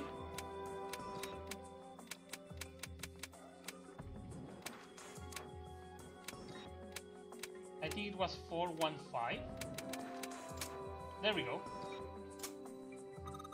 You did it, Junpei! I don't know why, but I don't really feel particularly happy about being praised for that. Whatever, at least the lock's open now. Hey, a light bulb! Yay! Well, at least this puzzle is way easier. Okay, that's the door of the library. Okay, I need to find another bulb. Foundation of DNA Genetic Engineering. Automated Robotic Assembly Line Techniques. Automatic machinery. Oh god, okay. Communication and computer science. That's a pretty generic title. To be honest, it's so vague, I don't really know what it might be about. An overview, photochemistry? I think whoever said that, we want to cover that. Okay. Oh! Another bulb there. Yay! Well, at least the library was not a big problem. Let's go down. Alright, so there are 3 lights in here. I'm gonna change these bulbs. And we got...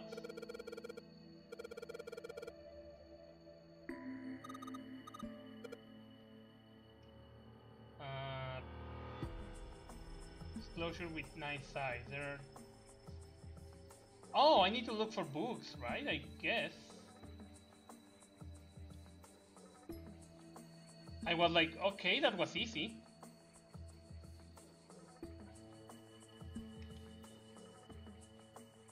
Okay, let's keep looking around. So maybe there should be books. Oh, there is one there. Telepathy, hell, this one's about teletemorphation. Yeah, but there is a weird book there. Whatever. Golden Rabbit and the Moon? Rabbits are pretty cute. It's talking about the Judas tree that is said to grow on the moon according to the Chinese legends. Okay. Kita al-Asif. Man, they got some weird stuff here. I can't even pronounce this one. Some famous guy? It's not a person's name. It's the name of a fictional book created by Abdul al-Hasrid. It's said to be the one of the sources used in the creation of the legendary Book of the Dead, the Necronomicon. So these are all occult books and stuff.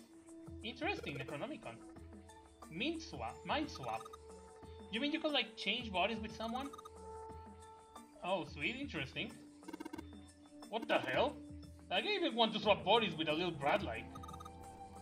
Were you just imagining it? Okay, these guys are just getting weird.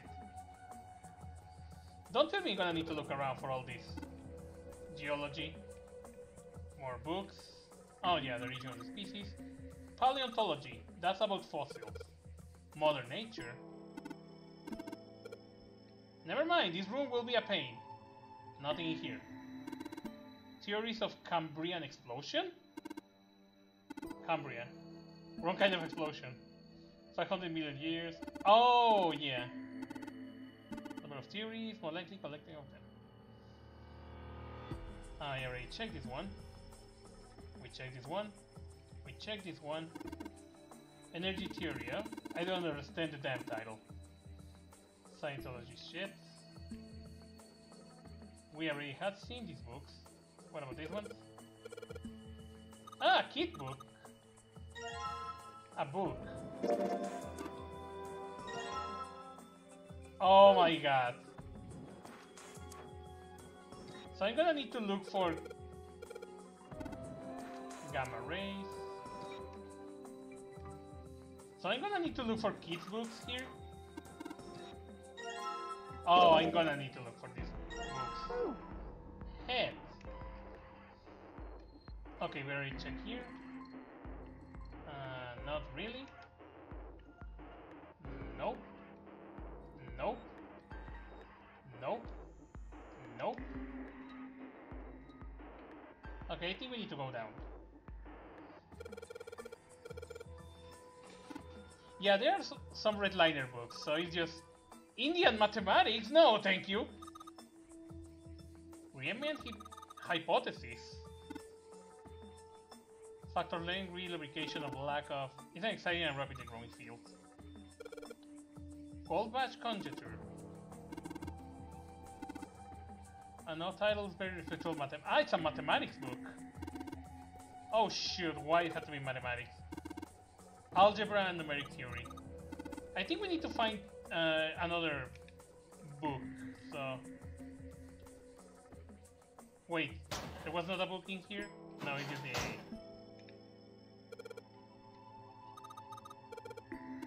Okay, so nothing in here. Oh, there we go. That's the last one.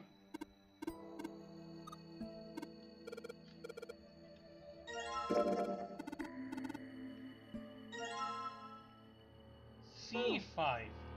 Okay, so now I have the feeling I'm gonna need to put this in the right order, right? It looks like it worked. Sheldrake 5? Sheldrake 5? Oh, the book. I think I saw the rest of this collection somewhere.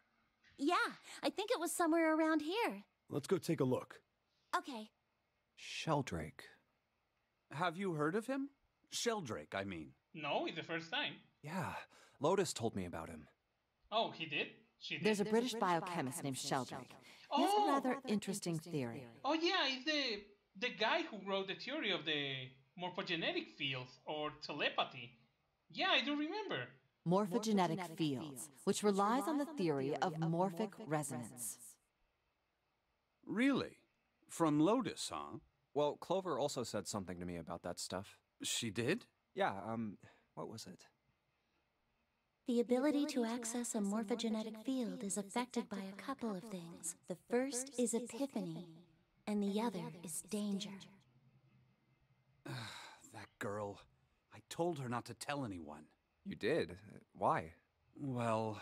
Look, man, I didn't push it because we're in a hurry, but I'm kind of sick of this. How about you just tell me, okay? Tell you what? Don't give me that. About the experiment. Ugh. Very well, fine. I'll tell you everything. But not here. Let's move to the top floor.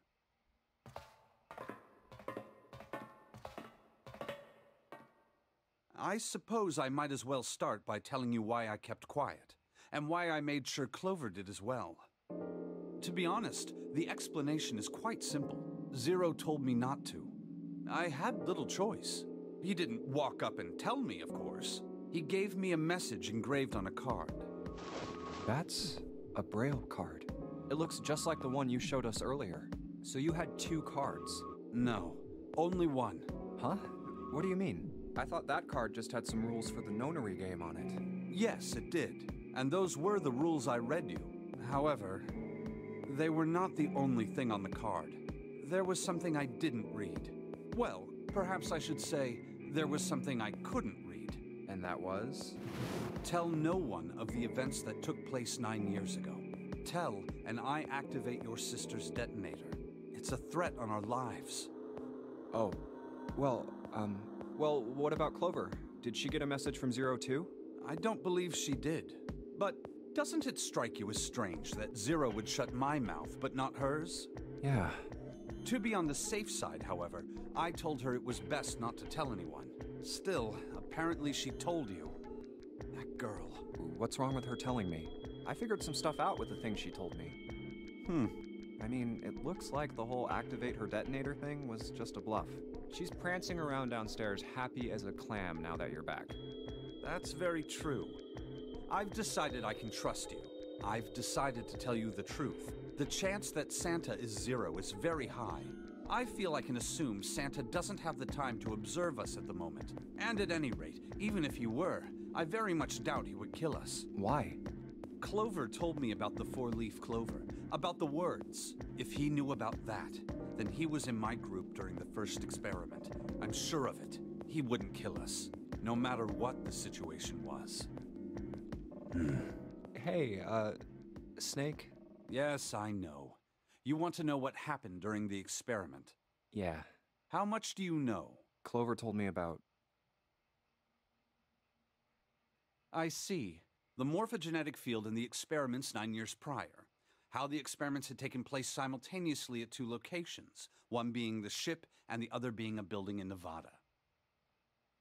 And the girl that died during the experiment. She told you all that, did she? At any rate, I now know how much you've learned. All that remains for us to determine is who did this and why, right? Yes.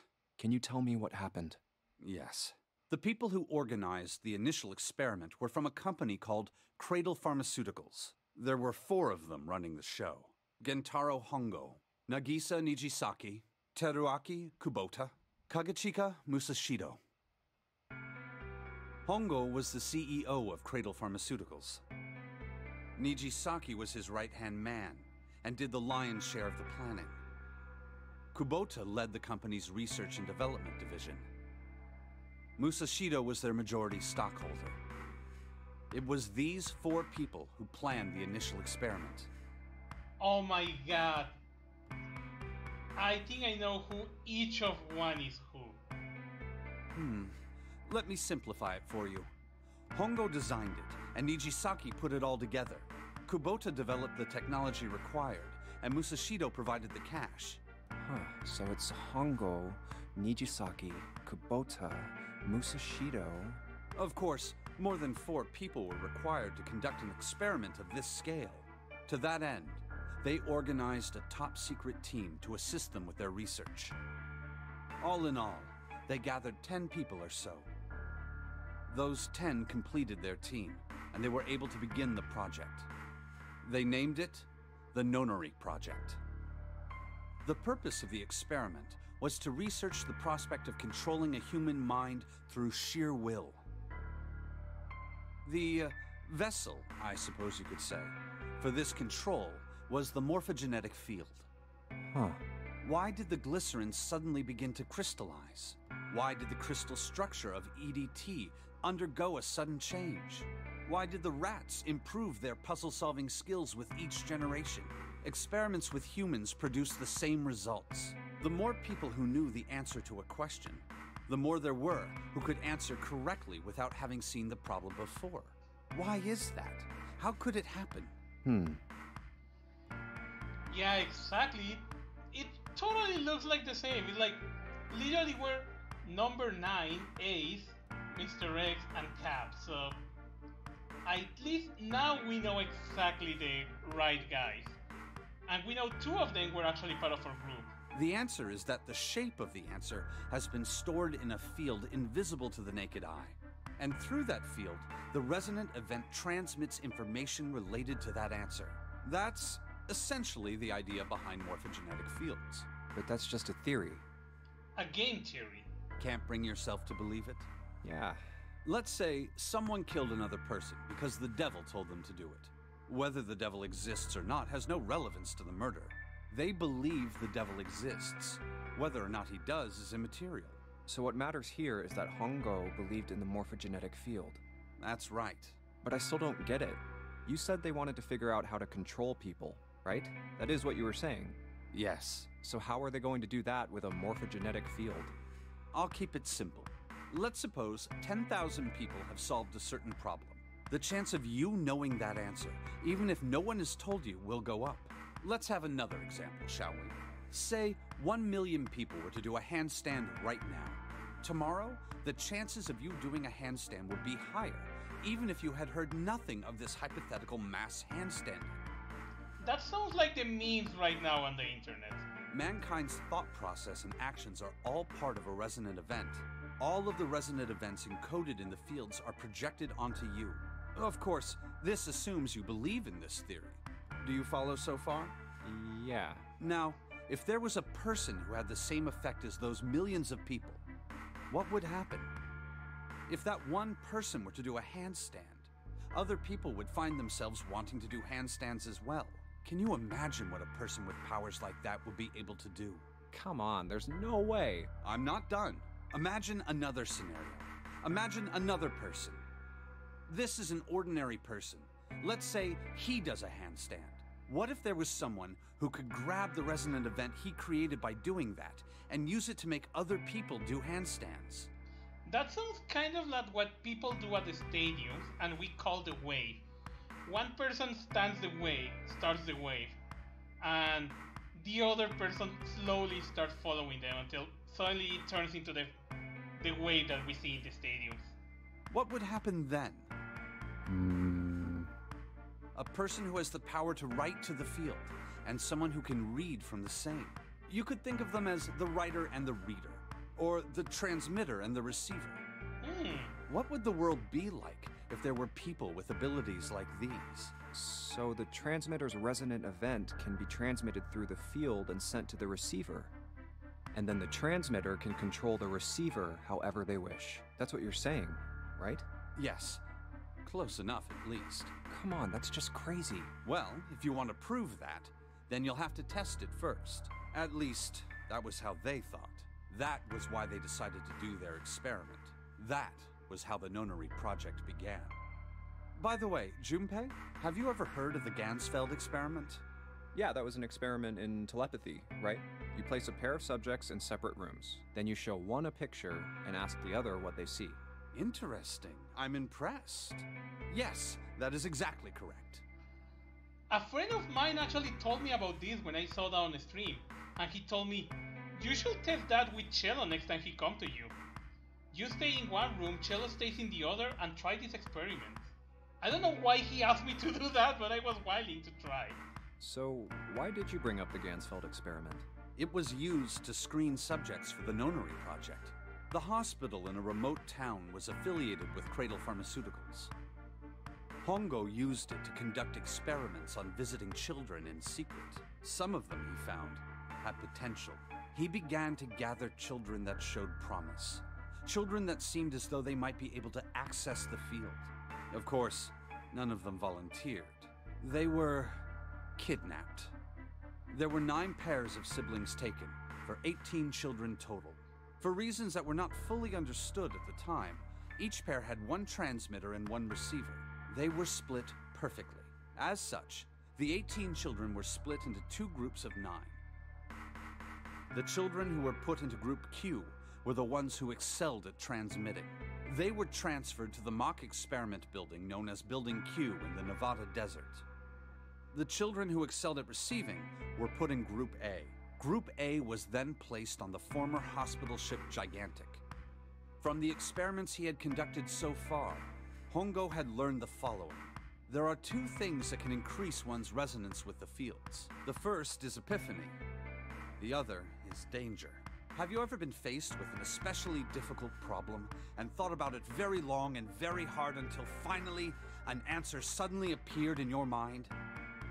It may seem obvious to say so, but that is what is meant by epiphany. The information obtained through that epiphany can be easily transmitted through the fields, where it can be easily interpreted. Adding danger to that equation allows for even easier field access. That's where Hongo came in. They set up a number of puzzles across the Gigantic. The participants had to solve each one before they could move to the next room. Of course, he hadn't forgotten to include danger. He had detonated a bomb on the hull of the Gigantic. The children in Group A were forced to play the Nonary game as the ship sunk. By forcing the children into a life-or-death situation, Hongo hoped to increase the likelihood of their tapping into the fields. The children from Group Q, on the other hand, were confined to the mock experiment building. Building Q duplicated the interior and puzzles of the Gigantic exactly. Every detail was exactly the same. Hongo explained the situation to the children in Group Q. Solve the puzzles you find throughout the rooms. When you have the answers, transmit that information to the children in Group A. If you succeed, they will be able to solve the puzzles and escape. But if you fail, then the Gigantic will sink, and your brothers and sisters will drown. Those were his orders. Do you know why the astronauts of Apollo 13 were able to return to Earth safely? It was because NASA had access to a replica of the Apollo 13 capsule. All of the equipment, the instruments, everything. All of it identical. Everything was just like the real Apollo 13. NASA was able to replicate the situation the astronauts found themselves in. By putting themselves in the same situation, they attempted to solve the problems the astronauts were dealing with. Oh, wow. Once they found solutions, they reported their findings to the men aboard the actual capsule. That was how they were able to return safely. That sounds interesting. It was the same with the Gigantic and Building Q. The children from Group Q had to use the power of epiphany to solve the puzzles they found and transmit what they learned through the fields. The children in Group A, however, they had to access the fields to learn how they might advance to the next stage. That is the simplest explanation I can manage. Okay, funny thing. Supposedly we have less than 1 hour before the ship sinks. And we literally waste a lot of minutes hearing this explanation because Junpei asks for it. Huh. Hey, Junpei, Snake! How much longer are you two gonna sit around on those bony asses? Get down here already! Finally, someone with common sense. He's right. Let's go, shall we? We don't have much time. We need to get out of here and soon. Hold it. There's one more thing I want to ask you. Hmm? Are you sure that there were 18 kids? Why? Well, I thought it was only 16. Oh, yes. That was what they said on the news, wasn't it? Yes, I have no doubt that 18 children were abducted and used in Hongo's experiment. After all, you couldn't exactly play a Nonary game with any less, could you? Well, yeah, but are you saying that the news got it wrong? Yes, I am. There were 2 more children. However, they had no relatives that I'm aware of. I imagine no one filed a police report when they went missing. They were brother and sister, like Clover and I. The brother's name was Aoi. The sister's name was... Her name was Akane. Akane? That was the girl who died. Akane Kurashiki died 9 years ago? Then, who is June? No. That's impossible. It can't be true. Akane isn't that uncommon of a name. If Snake had known her last name, that's a different matter entirely. So they share a name. A lot of other people do too. It doesn't mean anything. It was someone else. Of course it was. It has to be. Is something wrong, Junpei? Your breathing sounds strange. Oh, no, it's nothing. I'm fine. Let's get back down there, all right? I couldn't do it. Why didn't I ask? What's her last name? I just couldn't get the words to come out.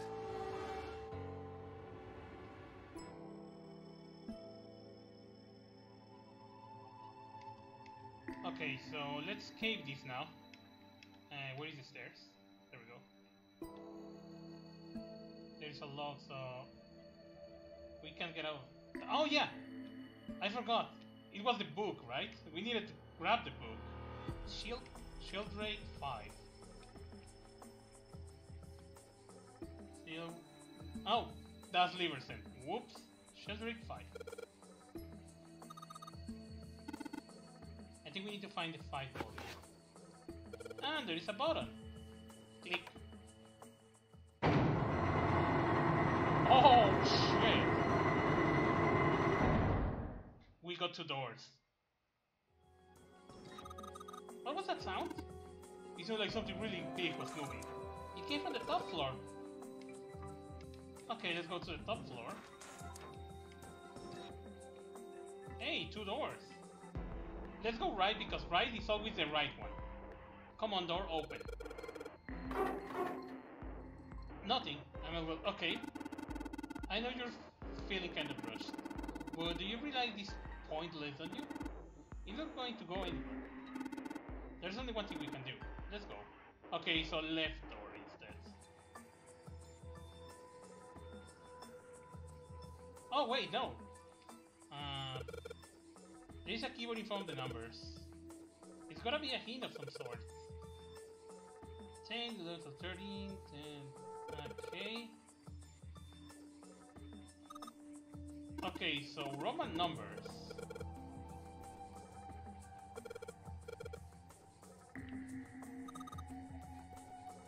That type something on the keyboard. Okay, so 10, 11, 12, 13. Let's think about this because we are now playing with that. So that means we'll be D, E, A, D. Yay! You did it, Junpei! It's unlocked now! Good job, Junpei. Wow, look at this. It's like the puzzle was dead, remember? This made me think what I was waiting for us not good. So what? Geez, you're such an old lady. We can't be worrying about stuff like that. I mean, come on! We gotta unlock it, don't we? Let's go, hurry up!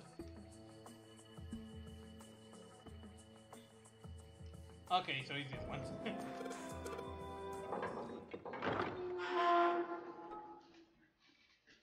Okay, so we escaped that room. All right, this is the next. Let me check the flow. We still have a lot.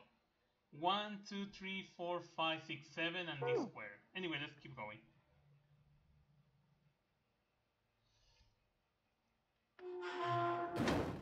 Oh, the door! Did that just close on its own? Don't tell me we can't go back. I don't know. Let's see. Damn it. It looks like it locks automatically. Is there any other way out? Well, there's another door over on the right. There's a card reader next to it. It's got a red light on it, though, so I'm pretty sure it's locked, too. But there is a card reader, right? Yeah. Then perhaps if we find a key card, we could open the door and leave? Well, yeah, that might work, but... Hey! Wait a minute! Are you saying we're gonna have to search through this room for one little card? Oh, man.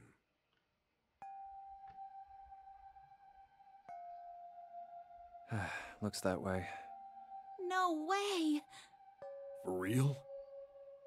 Well, we can sit down and wait to die, if that's what you prefer.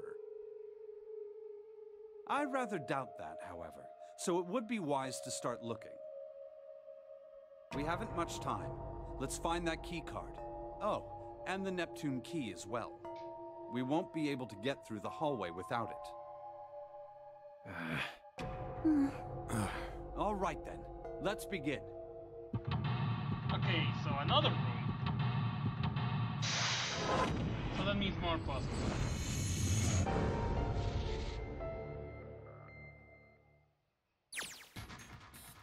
The study.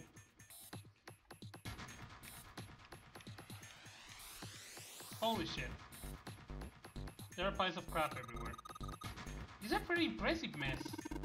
If we try to search every one of these, we're gonna be until cows come home. Well, that doesn't sound too bad. We don't have to bring them in ourselves then. So you get smart with me, kids. How about we deal with this area later, okay guys? Maybe we should try something more promising. What about this door? There is something written on this piece of paper. 3 sheets of the stuff. How do you check the files?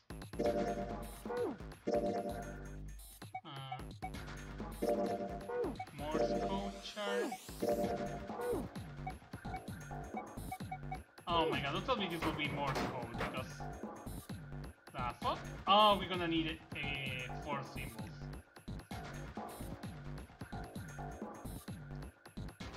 There's a panel on the side of the monitor. It looks like it's what?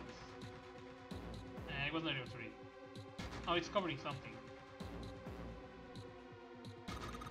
You mean there is a wheel over here? That should work like the steering wheel. Steering? I need to work for it. Stealing? That might solve my money problems, but I'd rather not. Alright. You were in the chart room, weren't you? There was a puzzle like this in the wheelhouse. I can figure out how this one works just by looking at that compass. I figured this thing will work just like the other one. I just need to map the direction of the compass with the routes of the map. I used the steering wheel in that wheelhouse, but this time I think I'm gonna use the wheel attached to the side here. What are the routes? I don't know. What the hell? Well, I just give it a shot. If it doesn't work, then I will look for some clues. Maybe I route to these sessions.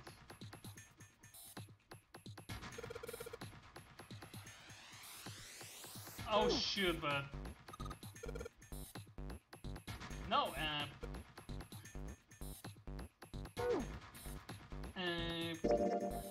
let me look for the Nautic cards. Shoot, shift lock? No.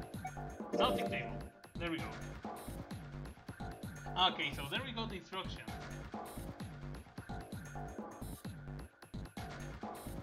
So it's south, west,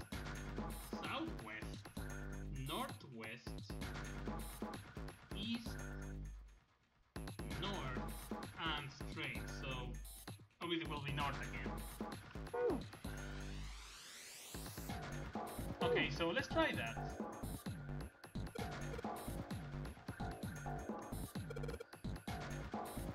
So it's like south.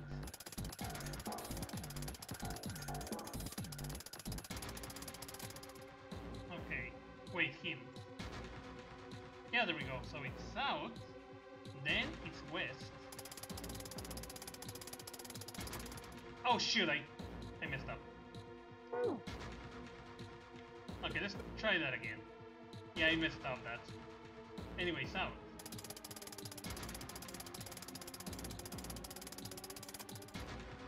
Now it's west. Southwest. Northwest. East.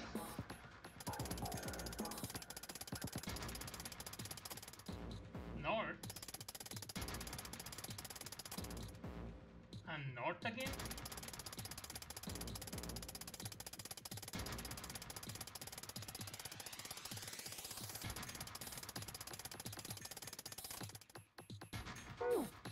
I don't think that's it. He's going to explode the machine. He's gonna mount the war on it, but I can barely see it. Okay, so I still don't have what is needed. What about this one? There's a control panel from the big screen. Okay.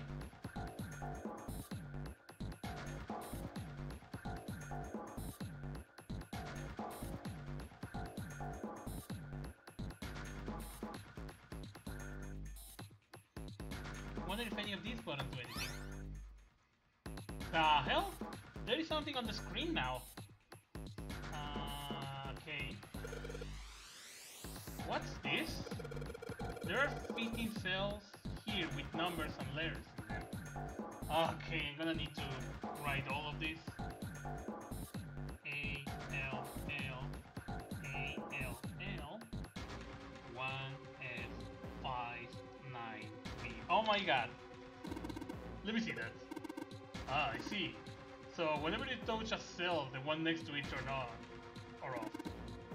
You just gotta use that to make it all cells on the right, the bottom green. Oh, okay, so I don't need to remember.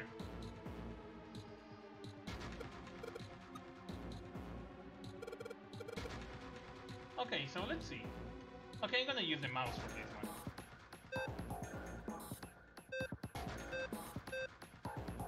Oh, I see.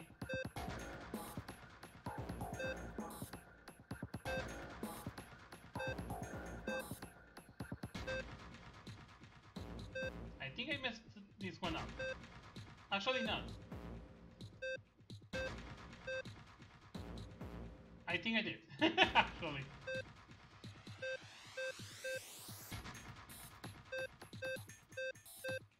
There we go.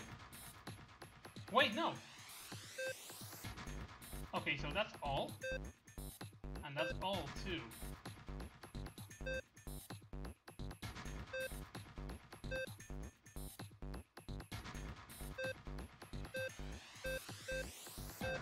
Oh, okay, I see. There we go. You did it, Junpei! You're so smart! Actually, no, that was lucky. You seem to have done an excellent job and solved the puzzle. Just what I will expect of you, Junpei. Hey, come on, you're embarrassing me.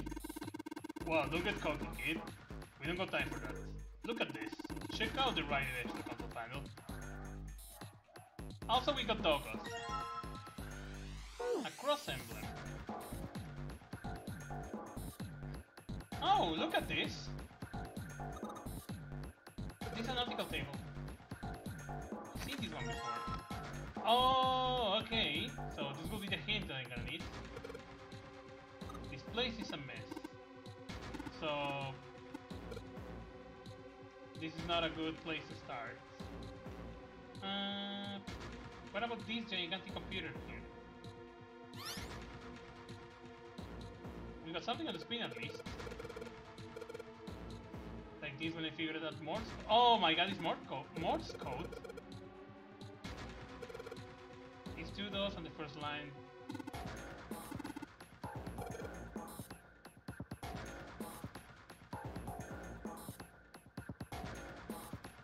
Oh my god.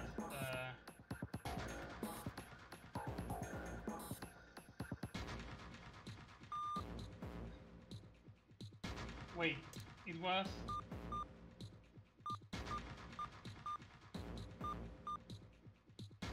Wait.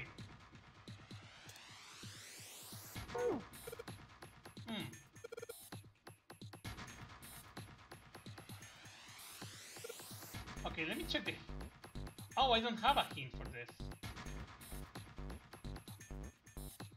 Wait, I do got something about Morse code. Doesn't it?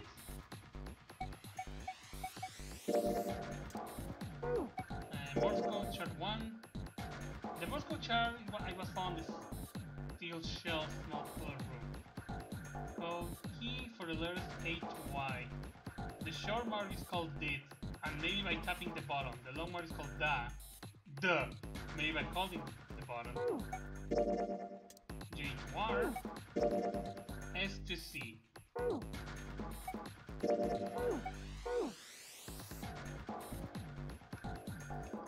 Yeah, I know it was on the screen, but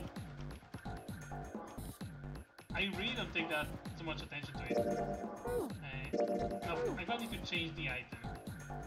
Or actually, no, wait. Nautic table. Okay, so this is south.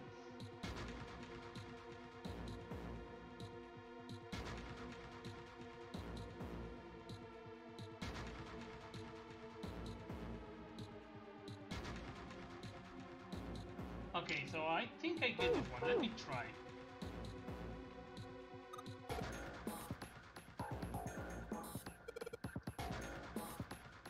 So yeah, it was south.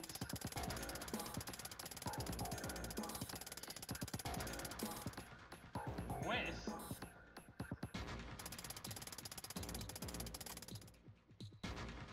Southwest.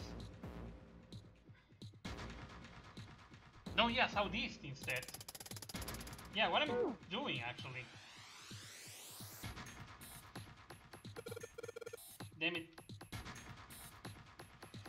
Yeah, I get it. I was getting it wrong, so it's sorry. It's south. I was thinking on the other one. Then is west. Damn it! I went the wrong way. Well, it's okay. I hope this still counts.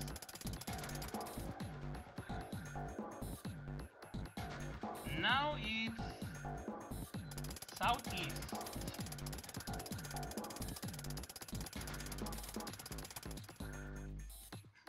I know, I'm really bad at this. Then it's northeast. Then is east. Is this one? Yeah. Now it's east. Now it's north. And now it's east again.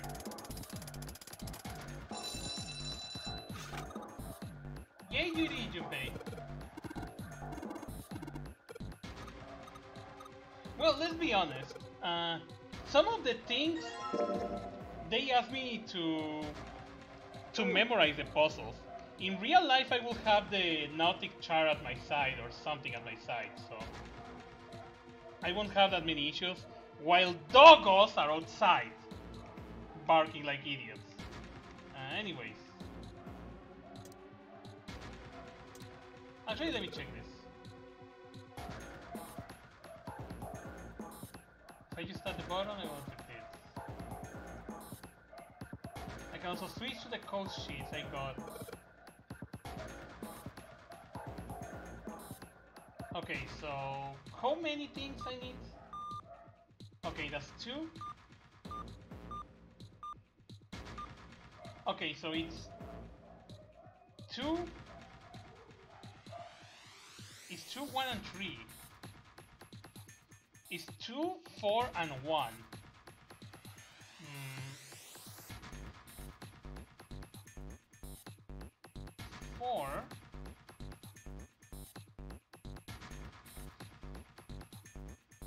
Okay, there is only one, that it's T and A.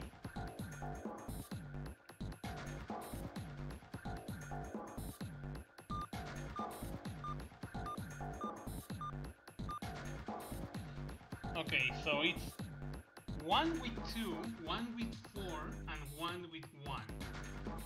So on the top, it can only be A, I, M, N,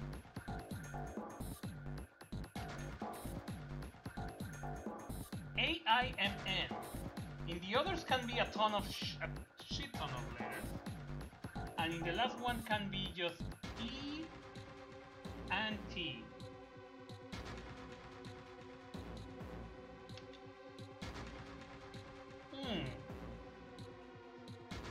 Okay, let's try something.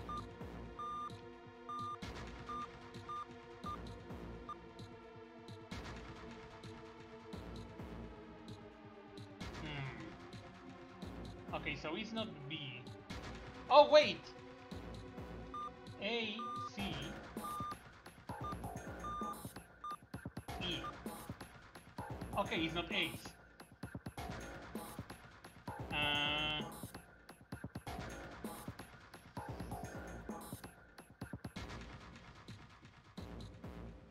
Oh shoot! Let me check the chart.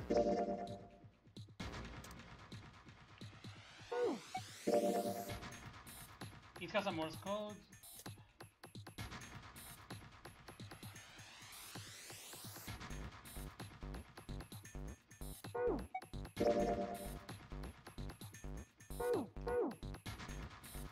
Can I look at that shelf again and maybe there is another clue there? Oh wait, if this is related to another... Wait, what is this?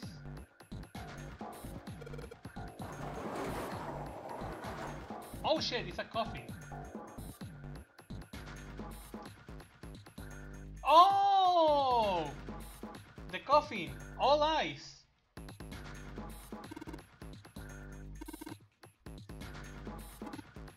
I think I got the clue now. Allies.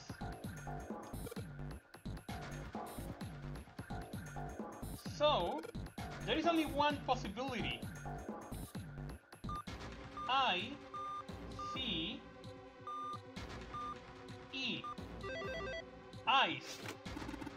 I see. It is you saw the puzzle, Junpei. Excellent work. The answer was eyes. How did you know? All I had to do was listen to the sounds the machine made. After that, it was a trivial matter to decode them. I believe I heard that noise somewhere from the right. Okay, I was not expecting that. Okay, let's see. Maybe the coffin is open? Alright, fine. It will open.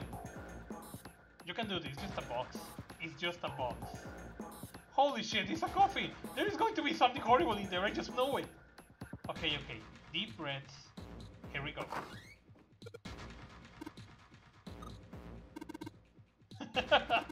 Oh man, there's nobody in there. Shit. Can't I believe I was scared of something like that. What do you mean nobody? Were you expecting someone to be in there? It's a long story. I'll Junpei about it sometime. Just like 7 says, there's nobody in there. There is something in there, so... Well, two somethings actually. A key and a shield. Perfect! Let's pick this stuff. Coughing emblem. Okay, so we might need to look around for something else.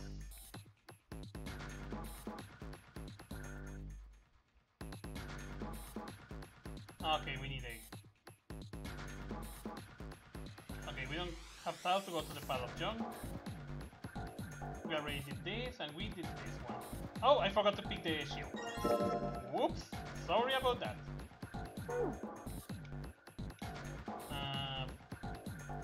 Okay, I need to use the shields in Nothing happening. Wait, what's next doing? I feel symbols engaged just above each indentation. On the upper left is steering wheel symbol. On the upper right, cross symbol. Okay, keep telling me. On the bottom left is a mysterious circle symbol. And lastly, the waffle pattern is engraved on the near bottom. Oh my god, we got waffles. And I want waffles now. In addition, each symbol seems to have been given a number. 1 steering wheel, 2 cross, 3 mysterious circle, 4 waffle pattern. Okay, so we need to insert them in order. So first is this one. There we go. Whoa! Wow, well, now we got something on the monitor at least. What's that? Looks like some kind of puzzle. I wonder if these are the rules. Here, I'll read them to you. When you touch a number area, the area will be selected and it will turn blue to indicate this. Touching a number ball after selecting an area will cause the ball to be moved to the area. However, you cannot move the red balls. You can only move 3 to 5 balls into a single area. Press the check button when you have moved all the balls except the red ones, which you cannot move. The jitter rules of the balls in an area must match the numbers of the area. That's it. Still, I don't really get it. Whatever, like they say, practice makes perfect. Let's give it a shot. Don't you mean practice makes perfect? Hey, let's see if you solve the next one, then you can make fun of me.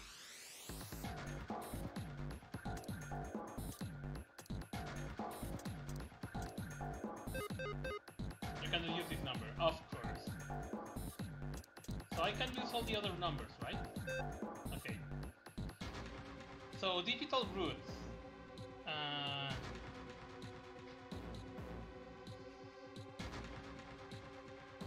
5, 6, 7, 8, 9, 11, 40, 50.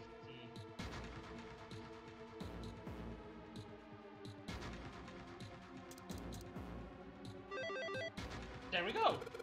Okay, this is it, right? But nothing happening. There are still 3 more indentations left, empty. I imagine something will happen when they are all 3. Doesn't that seem likely? Okay, so the next one is the cross. And we got another puzzle. But there's more, at least, red balls. Okay, so it's the same. Okay. Oh, okay, interesting. So now it's 1. 1, 2, 3, 4, 5. Okay. So it's 8, 9, 10, 11, 12, 13, 14, 15, 16. No. It's 8, 7, 6, 5 maybe. Okay, let's see. 11.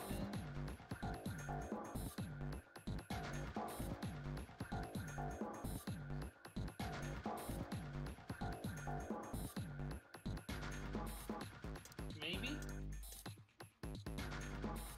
Actually, no.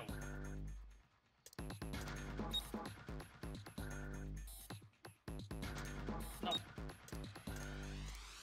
The combination will not open the door. Okay, let's try to think in 2 numbers we can left. That makes 7, so...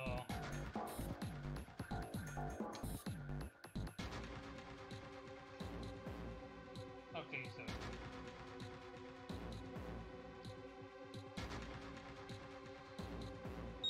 Oh! Okay, that works too.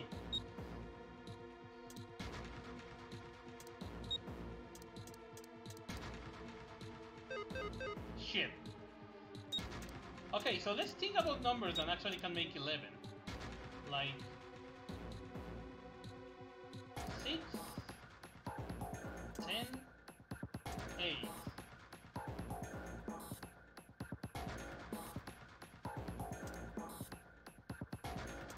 Okay, no. 7 and 2. What about this? There we go. That's awesome, Dupree. Okay, so only 2 more left. Whoops, wrong button. So now let's put this one, and we got another with even more balls.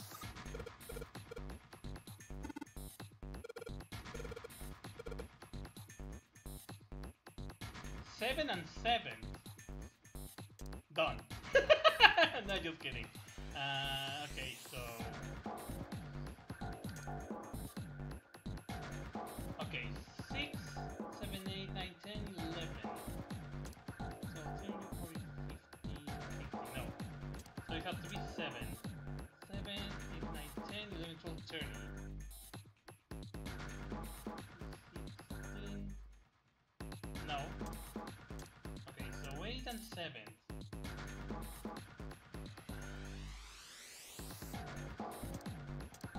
8, 6, and 2 maybe.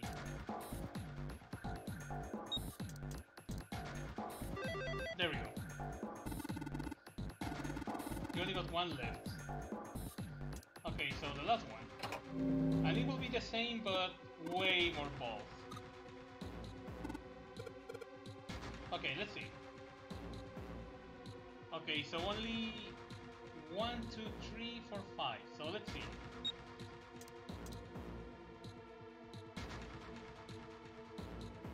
Okay, no, this can't be rolling.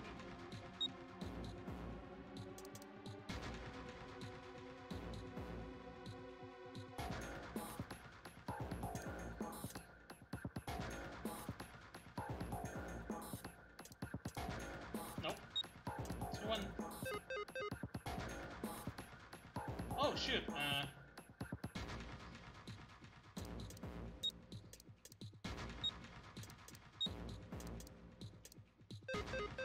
Okay, this also doesn't work.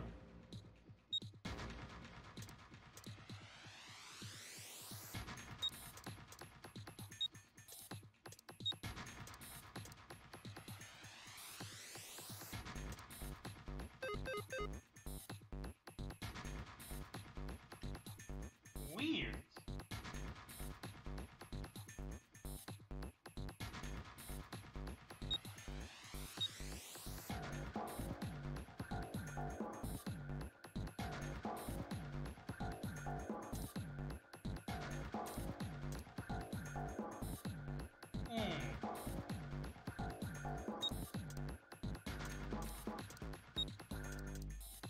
Oh shit.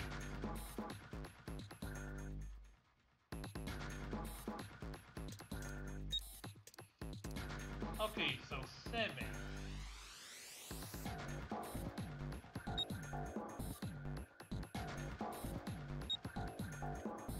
The only problem will be 9 actually.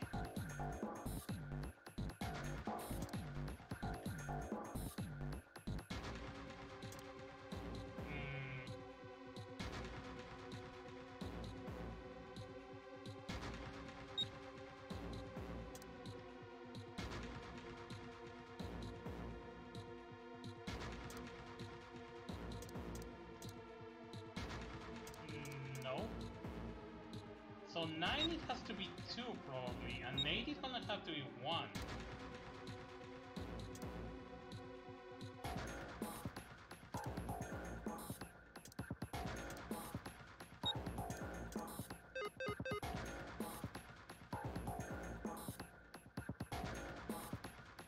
Okay, so this is not it.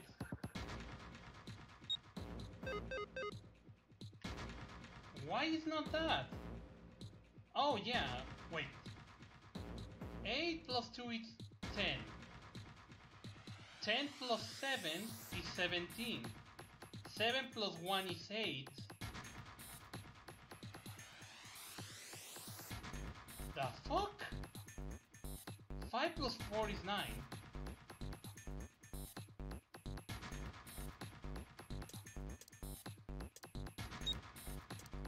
The hell?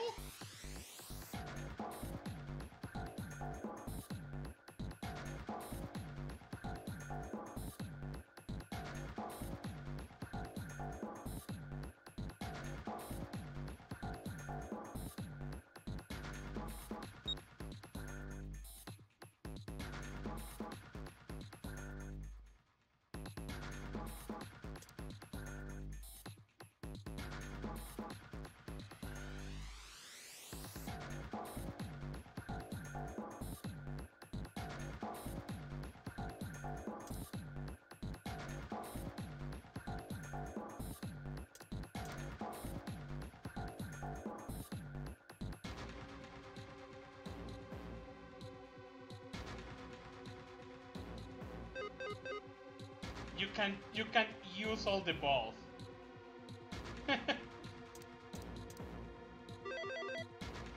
Are you kidding me? I thought you were supposed to do all the numbers. That was a really weird. Anyways, we unlock a certain door.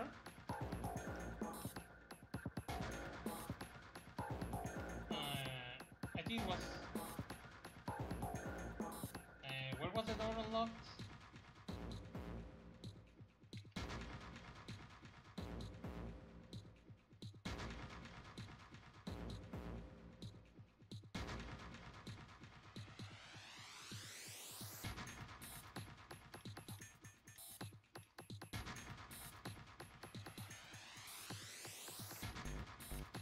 Wait, what did it open? Because... What?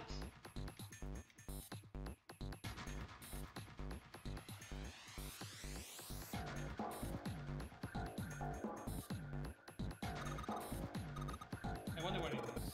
I got no idea. A picture? What the hell is this? This man with a mustache on the right. He's the same guy we found murdered in the captain's quarters. He had the Zero bracelet on his left arm. And this second man, with the glasses and a doctor's coat.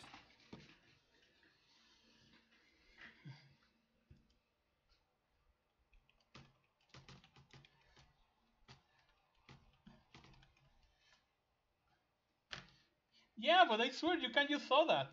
5 plus 4 is 9. And the other numbers is 17. 7 plus 1 is 8. So technically you can do 9 and 8 in that game. He's the ninth man. The one with bracelet number 9. Yeah, that's what it was. I don't understand. Exactly. Weird game. Weird logic. Anyway, let's keep going. He died after he went into door 5. But this guy, the one in the striped suit? The one in the striped suit, that's Ace. Oh man, that's Ace. Yeah, I guess it is. No doubt about it. But what does it mean? What is Ace doing in this picture? Not only Ace, the ninth man and Cap too. And they look happy, like they knew each other well. Why? How? How in the world are these 4 men connected? You say Ace is in that picture? Yeah, it doesn't look like it was taken recently though. Ace, the ninth man, and Cap all look about 10 years younger. Ah, so the ninth man and the man you found murdered in the captain's quarters are also in the picture? Yes. Yeah. Is there anyone else? Or are there only 3 people in the picture? I'm afraid I can't see it. There's 4 people. No, there's one more guy. He's got kinda long hair, he looks smart, but a little cold. He's the only one I don't recognize.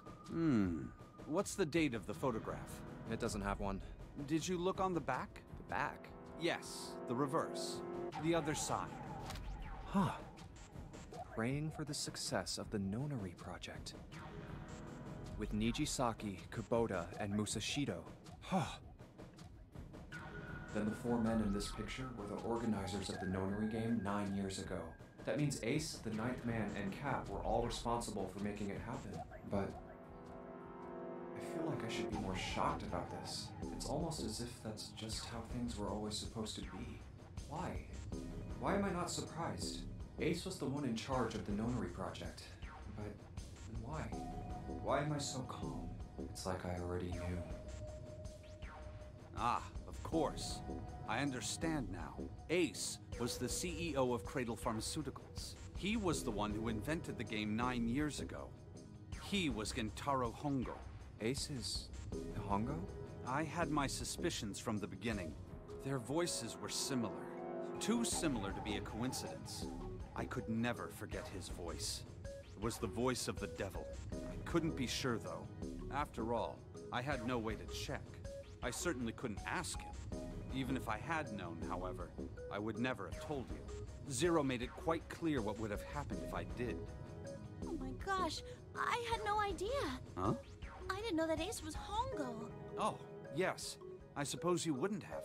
9 years ago, you were in Building Q in Nevada, but Hongo was in the Gigantic with us. I know. That's why I didn't know what Hongo looked like. But why? Why didn't you tell me? I mean, I'm your sister, right? You could have told me. I'm sorry. I apologize for keeping this from you. But if I'd told you, Clover, I would have told everyone else. And if you did, then I would have been forced to tell them about what happened 9 years ago. I had to prevent that. Hey, Junpei. You think I could borrow that picture for a sec? Sure. Hongo Kubota. Nijisaki Musashiro. Hongo Kubota. Nijisaki Musashiro. And here you are wasting time. Hongo Kubota Nijisaki Musashiro. Hey, Seven, do you... Shut it! Just be quiet. I'm this close to remembering. This close. Hongo Kubota Nijisaki Musashiro. Cradle Pharmaceuticals. Nonary Project. Shit. What? What's wrong? Holy shit, this is nuts. What's nuts? I remember Remember what? everything. Everything? Yeah, I remember all of it. My memory's back. I remember what happened before I got snatched. What? Let me tell you what happened. Like Snake said, Ace is Hongo from the right. The other three are Musashido, Nijisaki, and Kubota. Musashido was the man with the cash. Nijisaki was Hongo's right-hand man. And Kubota developed the actual technical details of the experiments. How do you know all this? Come on, man, I told you, I finally got my memory back. No, that's not what I mean. I'm trying to ask you why you knew all this stuff in the first place, before you forgot it. You really want to know? Of course. Me too. This is gonna take a while. Hell, it'll probably take me a good 3 days to tell you everything. Well, we don't have 3 days. We only have less than an hour, dude. Just give us the short version, all right? Short version, huh? Alright, fine. I'll give it a shot. No promises, though. I'm a detective. It's a little awkward to say this about myself, but you could probably consider me a lone wolf type.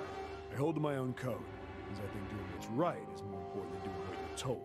That's why I followed my gut that night. A slim lead brought me to the wharf. It was 9 years ago. The wharf had been cold as fuck, and I could barely see squat. I was investigating a mess of kidnappings, all of them children. It all had one thing in common: a history of visits to one particular hospital. A hospital under the management of Cradle Pharmaceuticals. And my investigation had turned up evidence that Cradle had been involved in the kidnappings. After a little sweet talking, I managed to finally get a real lead from someone inside Cradle. My source told me this.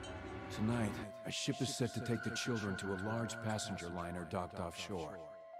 So I headed to the wharf. From the shadows, I searched the harbor until I found the ship he was talking about. There was a bunch of movement near it.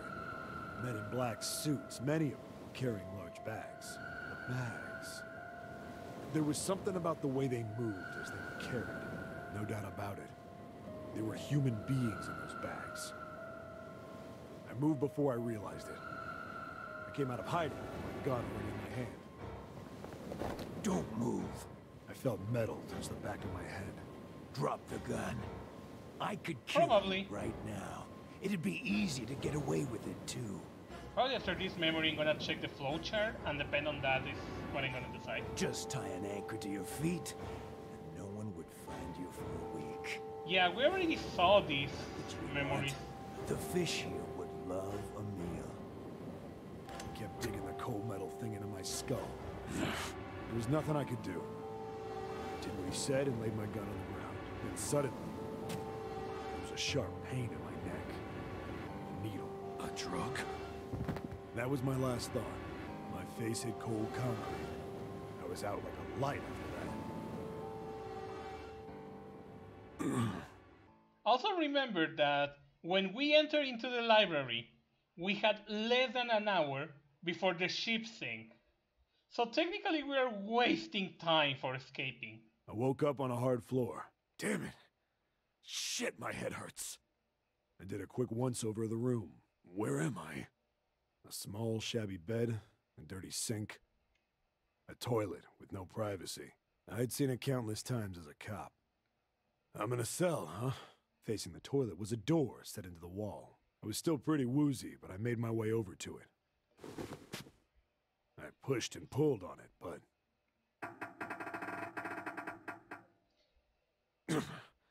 it won't open. Not like I expected much else. Would be dumb enough to put me in a cell and leave it unlocked. Threw myself against the door a few times, but it wouldn't budge. I knew it. I gave up and made my way back to the bed, and sat down. I sat there for a very, very long time. Who knows how long. Then, I heard a faint voice. The voice was far away.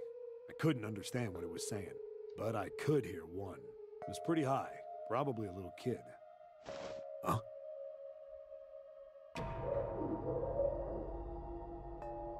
No, it was several. I hear 5, or 6, maybe more. Where?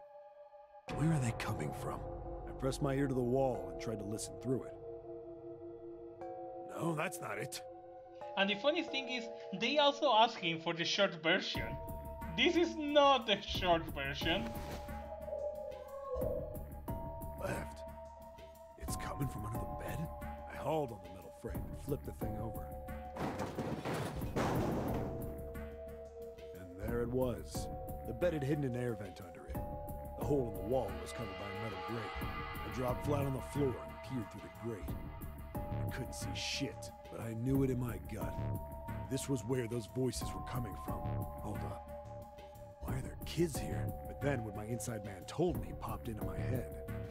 Tonight, a ship is set to take the children to a large passenger liner docked offshore. Whoa, whoa, whoa. Am I on that ship? It didn't matter. All I knew was I had to get to those kids. I checked out the metal grate. Could I fit? I stuck my fingers in and grabbed it. And then...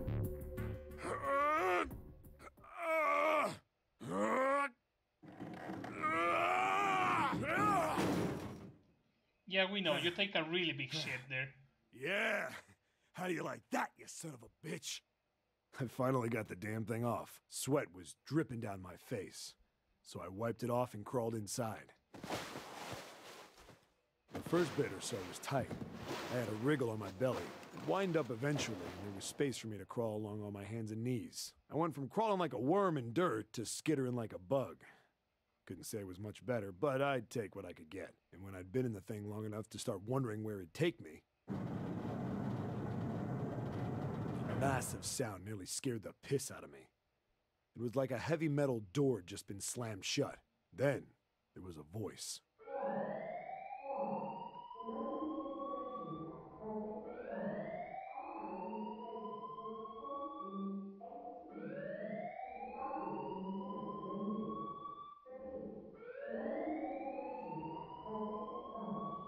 What? I wasn't sure what it meant, but anything with incinerator is bad news. Then, almost as if that was a cue, I heard a mess of young-sounding voices. A bunch of them were straight up screaming in terror. And all the sounds together made a howl that made the hair on my neck stand straight up. Damn it! What the hell is going on here? I scrambled through the duct as fast as I could.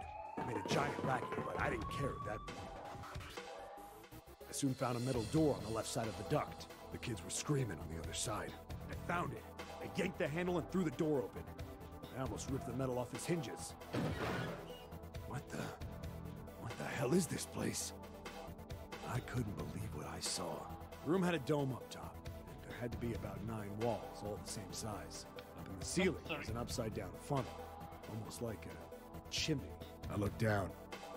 There they were, the kids I'd been searching for. They all gawked up at me, suddenly silent. For the moment, from surprise and fear. Scared of the room or me, I couldn't tell. Okay, you can actually see from the figures who is June, who is Ace, and who is Santa. Not like I can blame him running into a mug like this when they're already scared shitless. I snorted at my own dig at myself and turned to the kids. Don't worry, kids, I'm not your enemy. I'm one of the good guys. All of them stood there, frozen. Well, except one. He was a boy, slightly older than the others, in a private school uniform. Who the hell are you? He stepped forward and glared at me suspiciously. I'm a detective. I'm here to rescue you. It looked like they relaxed some the second I got the words out. How are you gonna help us? Where's the exit? There isn't one. The doors we came in through won't open, and the door over there... He kind of cut himself off. I think he was considering something before he changed his mind. Anyway, there's no point. We can't all get out of here. If we don't get out of here, we're gonna be burned to death. Burned to death? Can't you hear it? That voice said the incinerator's gonna start up soon. So...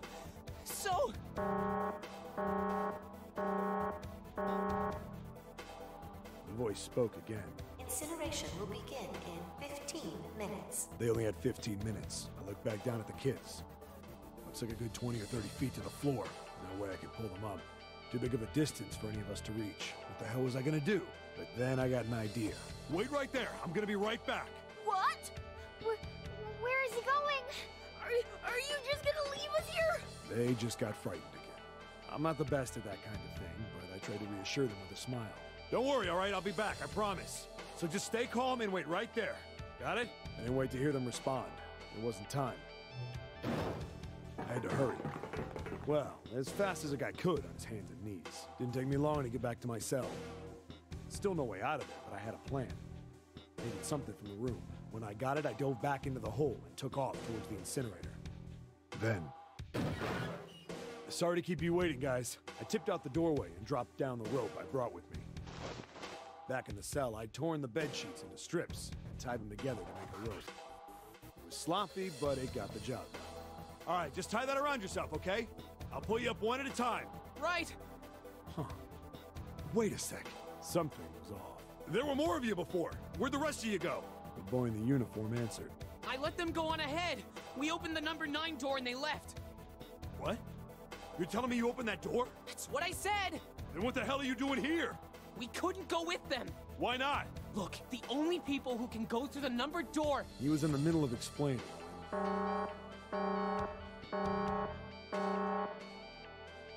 Incineration will begin in 5 minutes. The wall shook a bit and the voice bouncing around.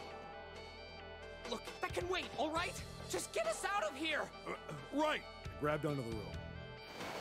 The first one I pulled up was a girl with a ponytail. Next was a girl with a red necktie. A boy in a jacket came after. He said he'd climb up on his own. The boy in the uniform was the last up. Like the other kid, he climbed up the rope himself. He looked pretty scrawny, but I guess he was stronger than he looked. He moved fast, but when he was almost to me, we heard some knocking. Everyone looked at the door. It had a thick, square window set into it. On the other side, an angry face was staring in. God damn it! What's going on here? Why is the room empty? Where the hell are those fucking kids?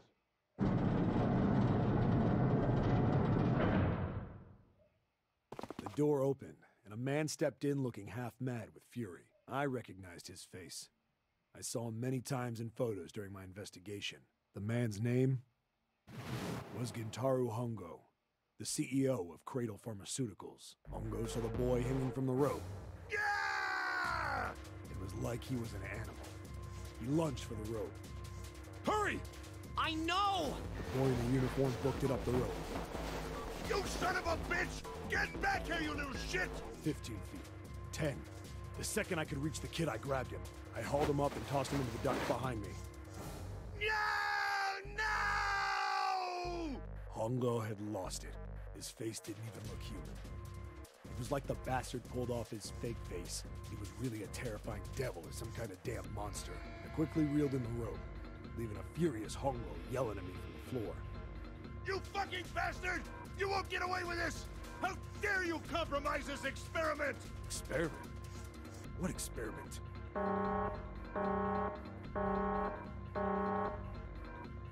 Incineration will begin in 1 minute. Hey, old man! What the hell are you doing? Hurry up! The boy in the uniform was trying to get my attention. I may have thrown a salute in a raging asshole's face before I closed the door behind me. No point to going back to the cell, so we went down the other direction instead. After about 30 feet, we came across another duct on the left. This one was heading down. Everybody nodded and took turns sliding down it. The duct emptied us out into a narrow hallway. There was a door on either side. The one on the left was a normal double door. But the one on the right was familiar. It had black and yellow stripes, and a device next to it on the wall. A plate on it read, short version. Incinerator? Yeah, that's where we were. It was the girl with the red tie who answered me. We were inside an incinerator? Yeah, Hongo might still be there. It looks like it's been shut off, though. Wait, what? If he's still in there... Yeah, that's not good. That meant we better. We gotta get out of here. Go to the other door, hurry! The kids started running, and I was close on their heels. The other side of the door was a large spiral staircase. Run! Didn't need to tell them twice. Up and up and up. Feet pounded the steps. Our arms pumping fast. Round and round and round. The devil was on the tail. The stairway kept going. We passed a couple of landings when the boy in the uniform suddenly spoke. Something's up. Akane's not catching up to us. Akane? My kid sister. The girl with the red necktie. Akane. That's strange. I didn't remember seeing that name on the list of missing kids. Hey! Akane! He kept his hands around his mouth and yelled. Maybe we outran her. The boy in the uniform skidded to a stop. I stopped too. So did the other two kids. When did we do that? Well, we passed a couple big rooms on the way here. Maybe she took a rest in one of them? No, that's impossible. Sorry, Grandpa. You keep going. I gotta go look for her downstairs. He turned to go. Hey, kid, wait! God damn it, I said wait! I don't think the kid even heard me. Fuck! I spun around to the boy in the jacket, the girl with the ponytail. I'm going after him. You two keep going, all right? Got it? The girl nodded and ran up the stairs. But the boy... I'm going with you. I didn't have time to argue. I just nodded and took off down the stairs. I could hear him following me. We ran all the way to the bottom floor, calling for her. Akane was nowhere to be found. God damn it, where the hell did she go? I could tell the kid was frustrated, and then suddenly... Help me! Somebody help me! We heard a girl's voice. Akane! The boy in the uniform threw open the door and leapt into the hallway by the incinerator. We rushed in after him. I couldn't for the life of me believe what we were seeing. That bastard Hongo had Akane by the arm and was forcing her into the incinerator. Come on, goddammit, move! No, I don't want to! Let me go, please! Let go of me! She planted her feet squarely on the floor and was struggling to get away. But Hongo was bigger and stronger. My brother roared with anger and charged toward Hongo. Help me! Ah! You're too late, idiot! Hongo lifted Akane bodily into the air and threw her, still fighting him, into the incinerator. Before we could even blink, Hongo had leapt through the door after her. We saw him land inside.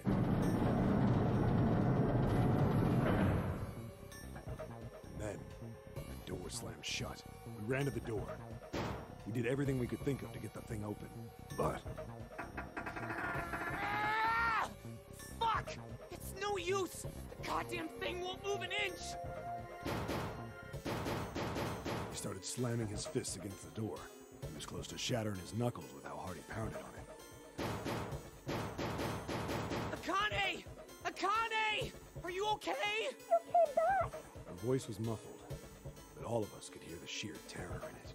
What should I do? I think I'm trapped in here! Where's Hongo? He went out the other door! What? Warning. Warning.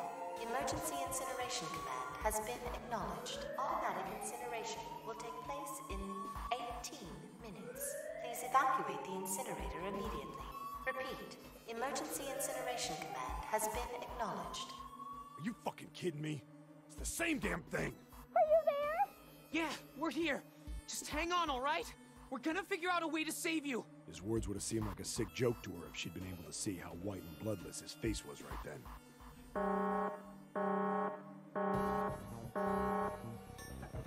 Incineration will begin in 17 minutes. Please help me! I'm really, really scared! gonna be all right. I'll figure something out. I promise. I promise, okay? You hear me? It was torture listening to her sobbing on the other side of the door. Her brother was nearly crying himself. He could only stand there, fists clenched so tight his knuckles were white.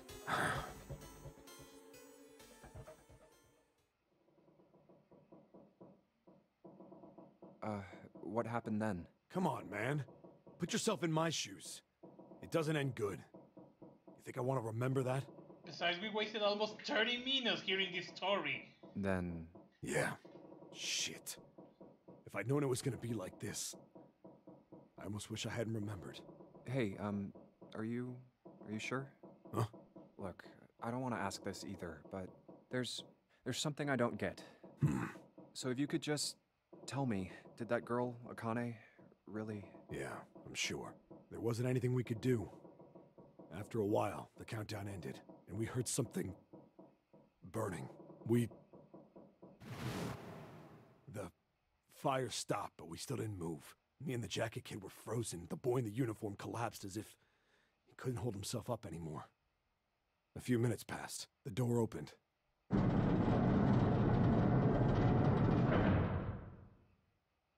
The boy in the uniform tripped over his own feet running in. We followed, too numb to speak.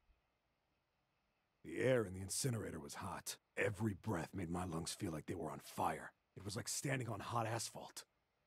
The air was wavering, and in the middle of the room, there it lay. The kid's legs were shaking so bad, I don't know how he managed to walk. I couldn't see his face, but his body somehow looked empty. Finally, he reached it. He fell to his knees as his legs gave out on him. And then...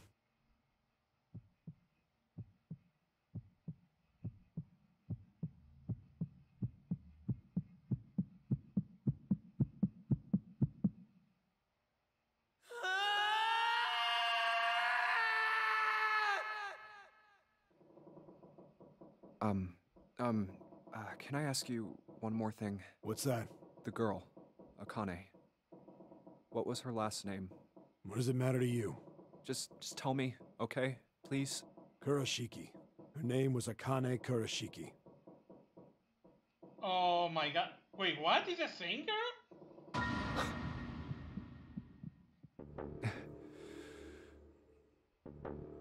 You were there that day, weren't you?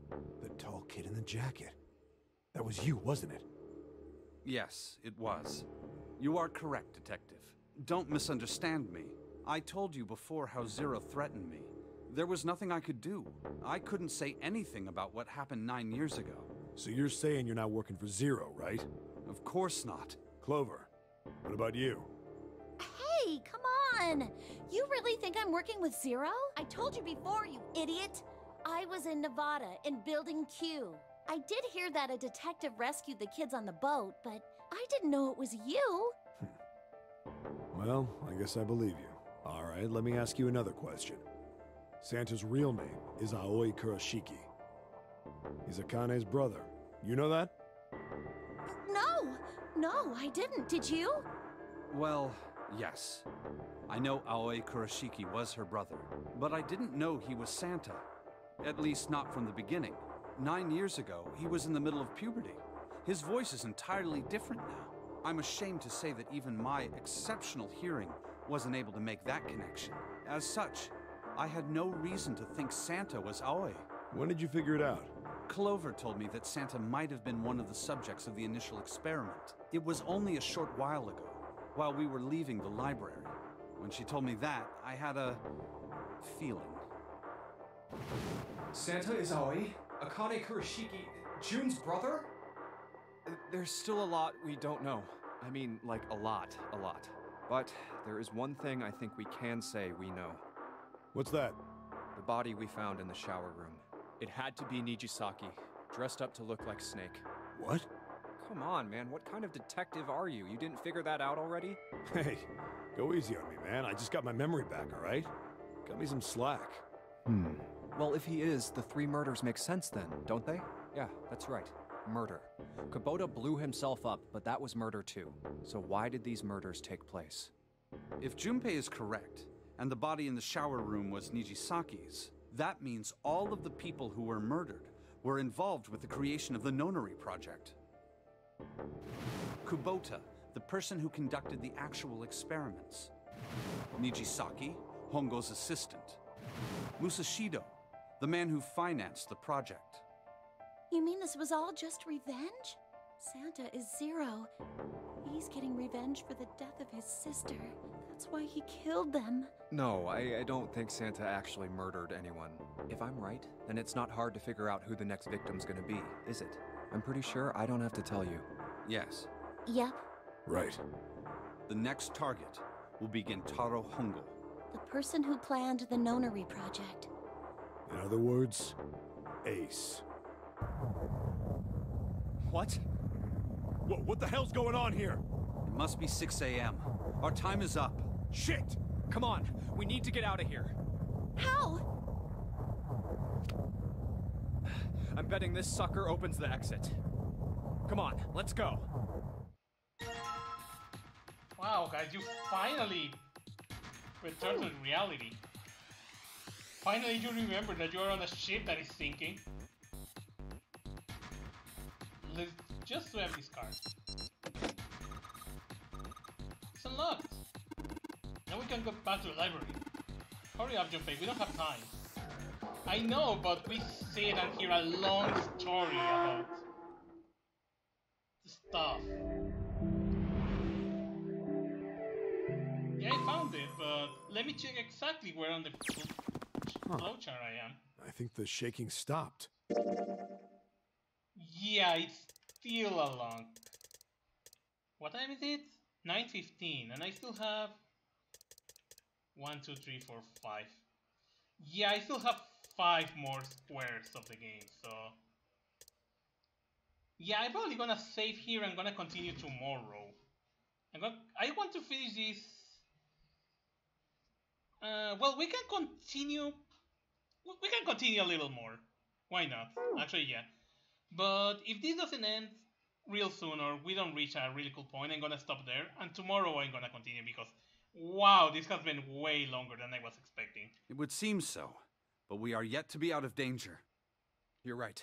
Let's hurry. This exit needs the Uranus card, too. Hey, Junpei. Yeah, I know.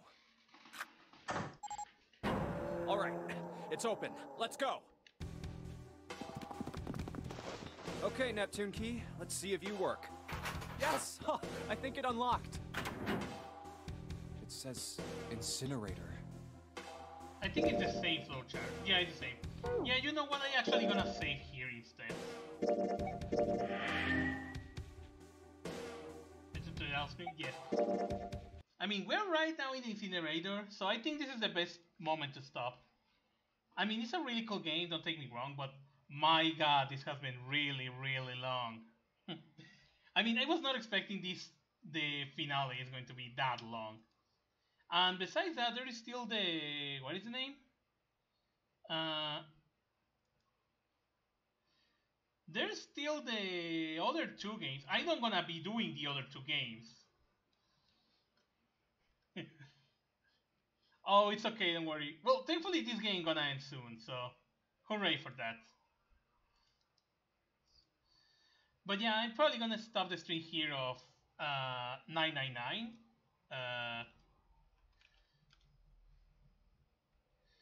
So yeah, tomorrow I'm gonna continue with this game. I really hope you guys had fun in tonight's stream of